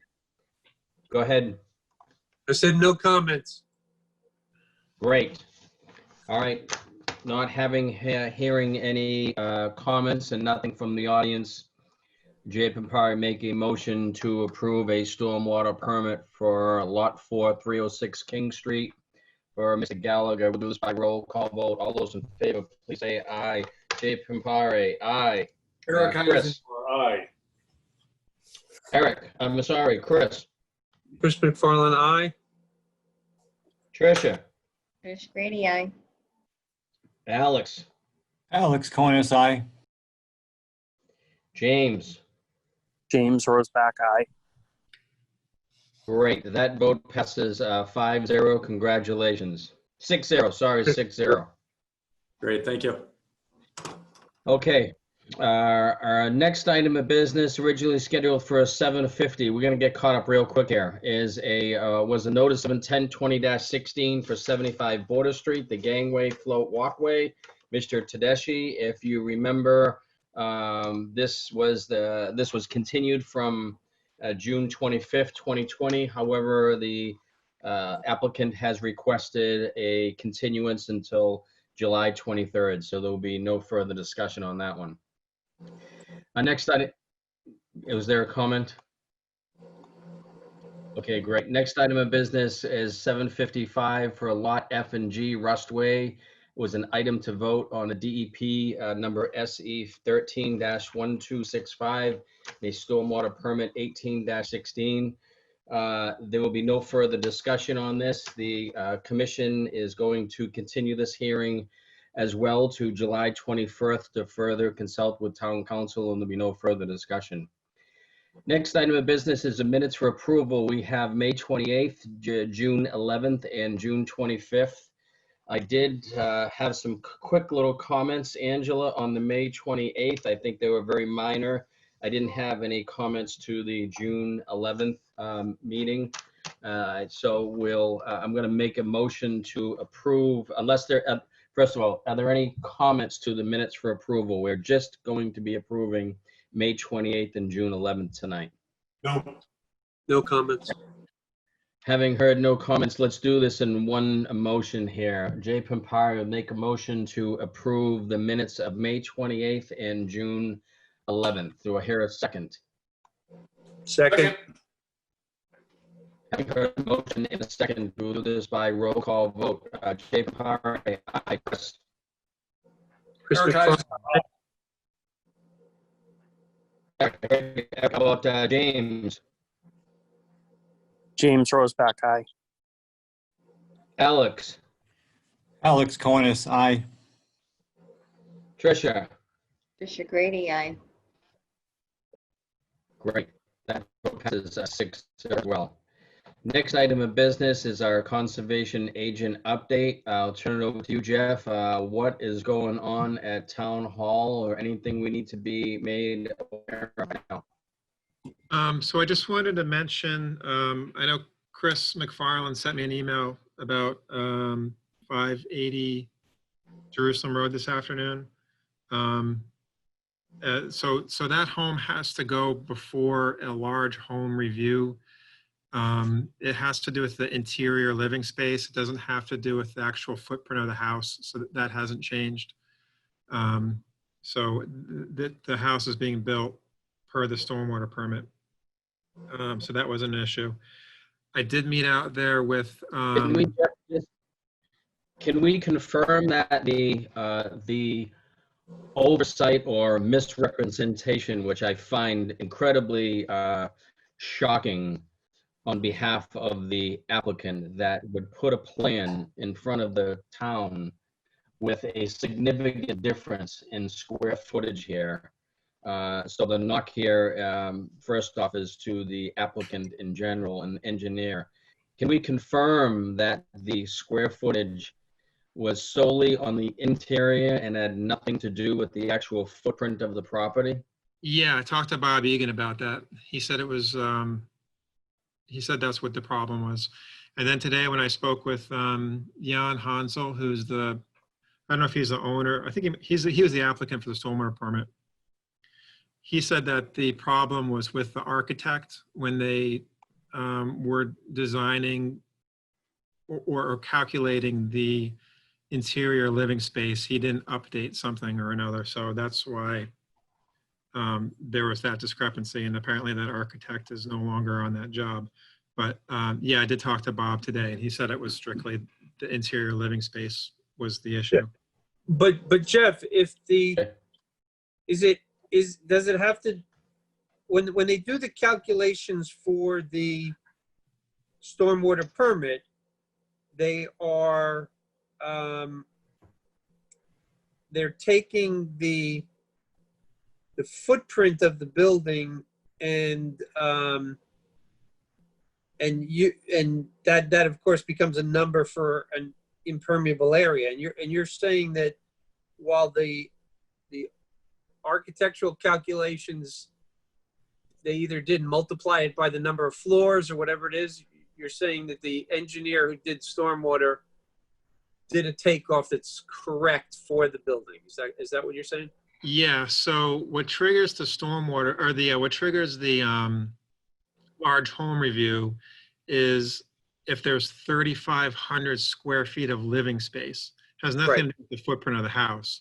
So I don't know what changes they did with the interior of the house or what, I don't know what the issue was with that, but it's been since determined that the living space of the house is over that 3,500 square feet. So that's why they have to go back for the large home review. So we're talking about 580 Jerusalem Road for those unfamiliar with what this discussion. It's on the corner of Jerusalem Road and Black Rock, right across from the old Templar house, which is now the 3 new condos over there. So if that stands true and the footprint of the actual home has not changed and will not change, then there is no need for stormwater, or excuse me, Concom to get involved, but it certainly does trigger a absolute review for a large home review, et cetera. And I know the planning board, I listened to the planning board meeting last night. They have taken it up upon themselves.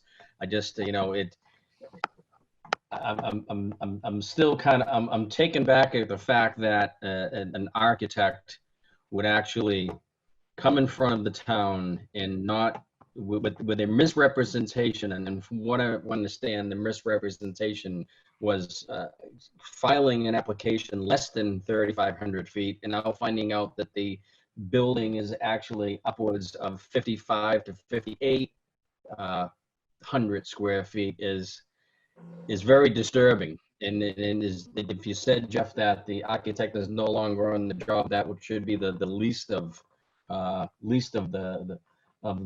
applicant's worries. Yeah, the sign, the advertisement sign, you know, out on the road showing what the house will look like says 5,200 square feet right on it there. Can I say something?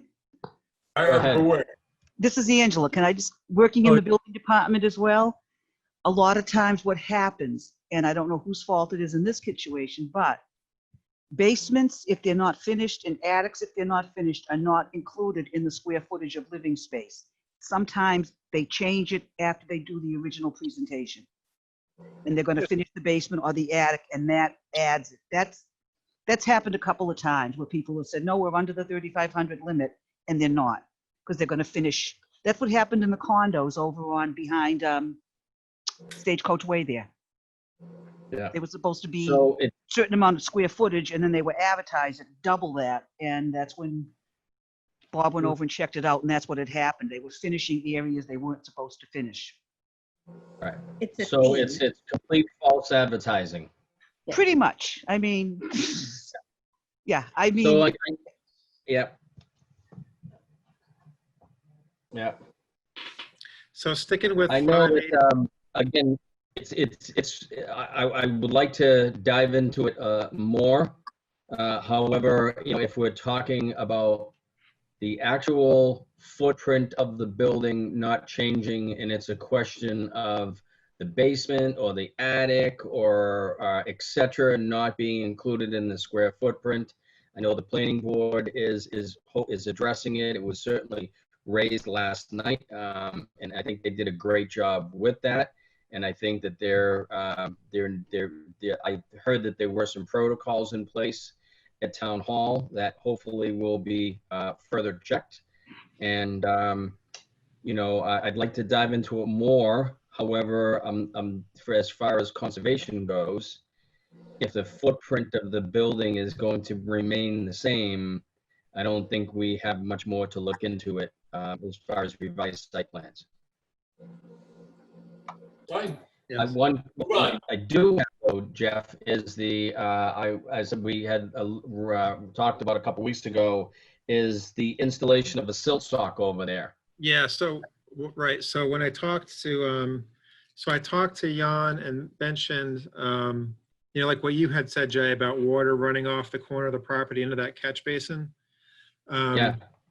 He said he would do that. And then when I was looking at the site plan again, I don't know if you remember, we talked, like you said, we talked a couple of weeks ago, and I was saying that they had silt sock around the area of the house.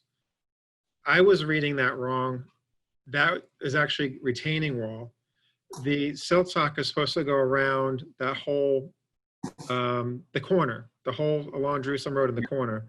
So that's what they're going to have That's what they're going to install. He ordered it today from some company that installs it. So, Okay, so it's actually going to go along the curb. yes. Yeah. Okay. That, you know, again, that should have been there all along before they even dug a hole in the ground. And the runoff from that site in oil and grease that I've seen there should have been stopped a while ago. But what you know, today, but again, you know what we're dealing with over there. What further repercussions can we explore as far as in mandating the installation of that? Of the silt sock?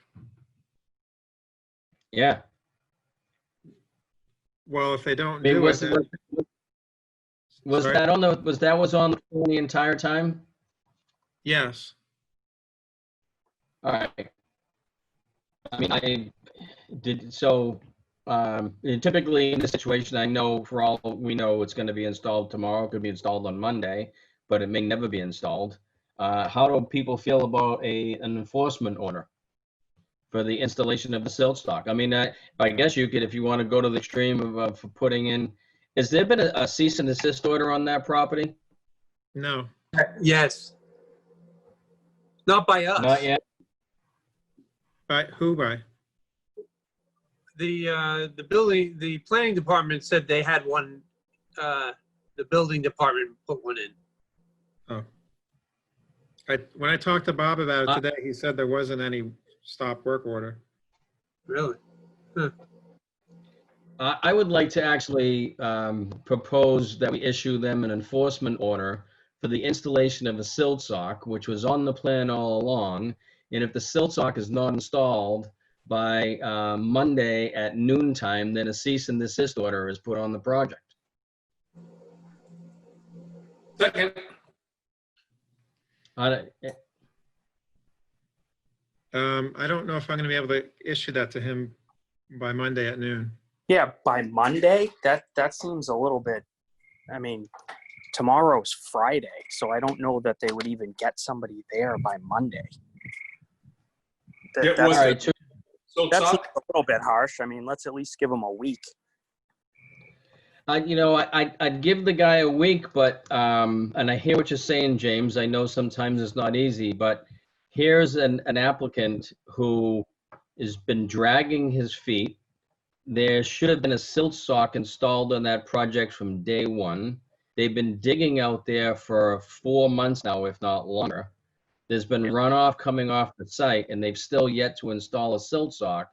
And even after being told, they give us the answer of, oh yeah, well, I'll get around to it.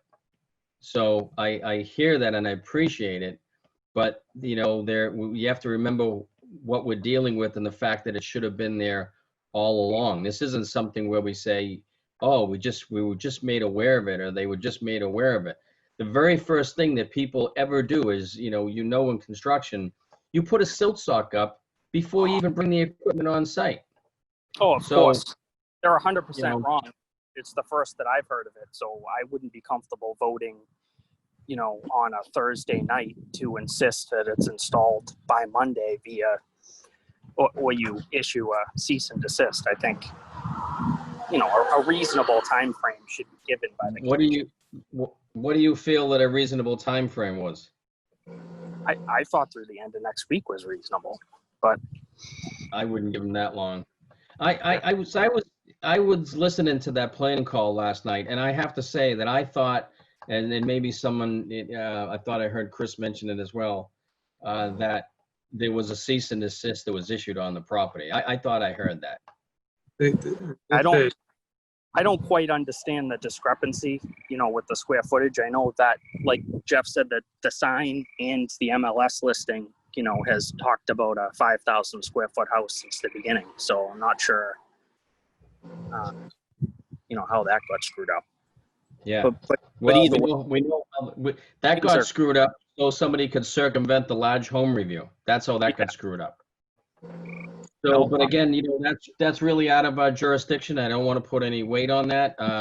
If you were saying that it was a one-story building and it was 3,500 square feet, and they didn't represent, a two-car garage that represented 1,700 square feet, we'd be having a different discussion. So the large home review and the planning board really is something, I think they dealt with it pretty well last night. Again, I thought that the town had issued a cease and desist. So how do all this feel about a time frame? Because I'm not going to let this one go. I don't think by the end of next week is reasonable.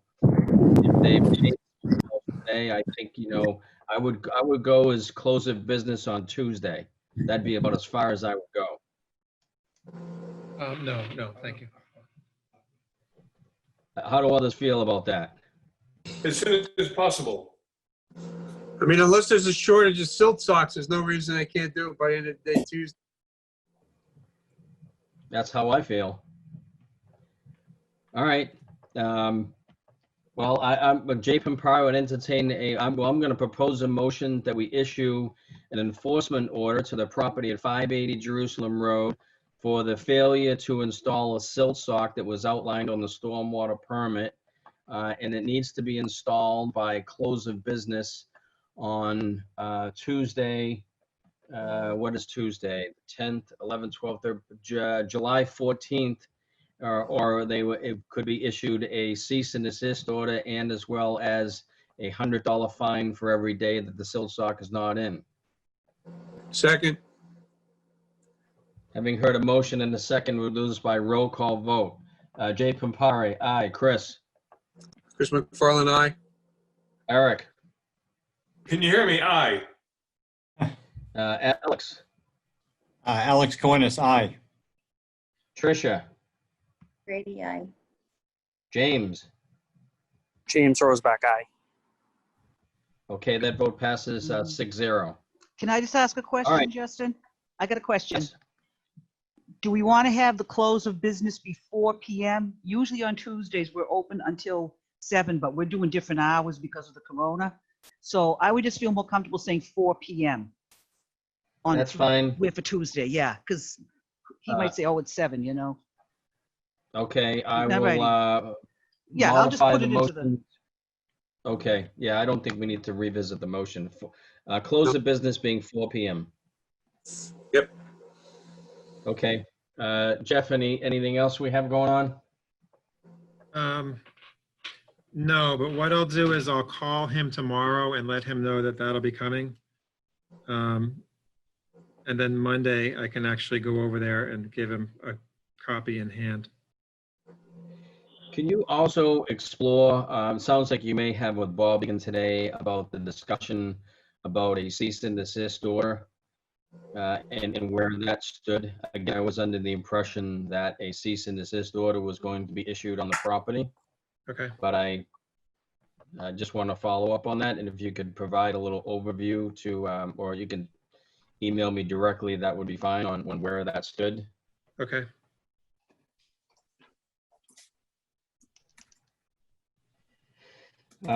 Anything else for an agent update, Jeff? No, I don't think so. All right, last on the agenda is a chair update. I really don't have anything to tell you that I haven't already told you before. Looks like we have a couple of continuances here moving forward. I hope to have some more information on a recent application. I'll just leave it at that. I won't even get into it. I don't have any more information on Rustway. When I do, I will let everybody know. Lastly, we're coming up on a couple people. Alex Coenis, his term is going to be expiring, and I understand that the select board is going to be doing the appointments on July 26th, I believe, 2 weeks from Tuesday. That's the estimated time frame. Kathleen Bergen is up for an appointment, and as well as Eric Eisenhower is up for an appointment. And for what I understand, we've had one other application that has come in, And that is all. I have reviewed the application, but the applicant has also applied for a couple of other commissions. So we're losing Alex, and if we bring somebody on, we will still be assuming that the select board were to bring everybody back and potentially bring a new person on as an associate. We would still be one associate down, and we could potentially be two associates down. But it looks like, fingers crossed, we will have a voting quorum of 7 members, or at least 7 members on the commission. So that's really all I had for the evening. I will remind everybody that we have a site visit for July 20. James, I don't know if you were here originally at the beginning here. I know you came on a couple minutes late. We have a site visit, Howard Gleason, on July 21st at 1 p.m. Yep, I was here. I already put it in my calendar. Great. And Trish, if you want to go out there beforehand, I'm happy to go out there with you if need be, or you can try and get in touch with Jeff if you want to take that walk out there. Yeah, I'd be happy to go with you. Yeah, and I think it's best to do that at high tide. Okay. So just look at the high tide chart. I'll try to make it. It's just right smack in the middle of the day. Depends if I can get Yeah, working no. from home. Yeah. No worries at all. I'm actually looking at my calendar. I'm not even in Massachusetts that week, so I will have to move some things around myself. Okay. All right. How about it? And they're not on the agenda, but we always ask for 48-hour issues. Are there any 48-hour issues from the board need to be brought up that were not previously placed on the agenda? I just want to repeat, maybe Angela can help out. Trish called me right before the meeting without an invite, and when I tried to send it to her Cohasset email, it bounced right back. So who's ever in charge of that needs to help Trish out on that one. And Yeah, Angela did try, and I was in touch with, I forget his name from IT, and we thought we fixed it, and it didn't take. Yeah. Yeah. What Yeah. I've done is I've already in fact, I just, Amy Glassmeyer was having a problem as well. Justine Hunt, she's the one up in HR and the selectman office. As you walk in the door, she's the first one there. She's the one that sends these out and handles all this. So I'm going to chat with her tomorrow. Yeah. And Well, just see if we can work Yeah, on, Angela, work it's not- on it. Yeah, it's Well- not just the distribution list, it's actually also Yeah. the password getting into the Yeah. OneDrive. Yeah. Yeah. So So it's I don't know if IT also. Ron's around, but I'll talk to Ron. Okay. But I will Okay. also talk to Justine as well, because the two of them are very well versed in this stuff. Okay. Way Thanks, more than Angela. me. Angela, this is Eric. Can you hear me? Do I Yes. have to? Oh, yeah, you have to listen, 'cause I've lost my video completely. Could Yeah, I you can have hear you. also, could you have her send it out earlier? And it seems to me I never get notified that I've received it till about 1 or 2 hours before, which gives me slightly greasy palms. Huh. All right. I mean, could Usually, you do though- it the day before? If I'm not mistaken, I know that they activate them on the day of the hearing. I'm pretty sure of that. So they What does send them that- out that day, that morning or something. But let me check with Justine tomorrow and see. I mean, I don't see why it couldn't be changed because she already has like preset lists of where they're supposed to go. Yeah, Right. That should go out earlier in the week. Hmm? It should go out, I know it's not you, but it should go out much earlier in the week. So at the very least we can get it on our calendars. Mm-hmm. Okay. Yeah, because I will mention if Justine's in tomorrow, if not, I'll get her on next Wednesday or something, or Jeff can even talk to her, or I can talk to her without even being there, because I'm not here Monday or Tuesday. Oh, I am here next week all week. That's right. I am here all week. So I'll talk to her on Monday if I can't get it tomorrow. All right. Okay. Any other 48-hour items? We'll see you on the 21st. Motion to adjourn. Yeah, motion to 23rd. adjourn. So Is it- moved. Wait a minute. What, the 21st is the site visit, Yeah. right? 23rd is the Okay. meeting. 21st Right, is site. but we 1 have p.m. a site visit on the 21st. One other thing I wanted to mention quickly. If anyone feels that they're not going to be making any of the upcoming meetings, I know it's summertime. I know you're all, planning your summer vacations to Florida and Hawaii and Europe and all that. Yeah. But if you, Arizona. I'm going to all three. I'm going to be walking there. in all seriousness here, listen, if you cannot make a meeting, please let me know at least a week in advance here. We want to make sure that we have a full quorum of individuals. It's perfectly fine if you can't make a meeting, but we certainly want to have a little bit of a heads up. Okay, Okay, all right. Motion to adjourn. so moved. Second. Second, we can all do this together. All those in favor, please say aye. Aye. Any opposed? All right, good night. Thanks, everyone. This wasn't too bad. Thank you. All right, have a great night. Night. Take Thank care. you. Bye-bye. Night, everyone. Good night.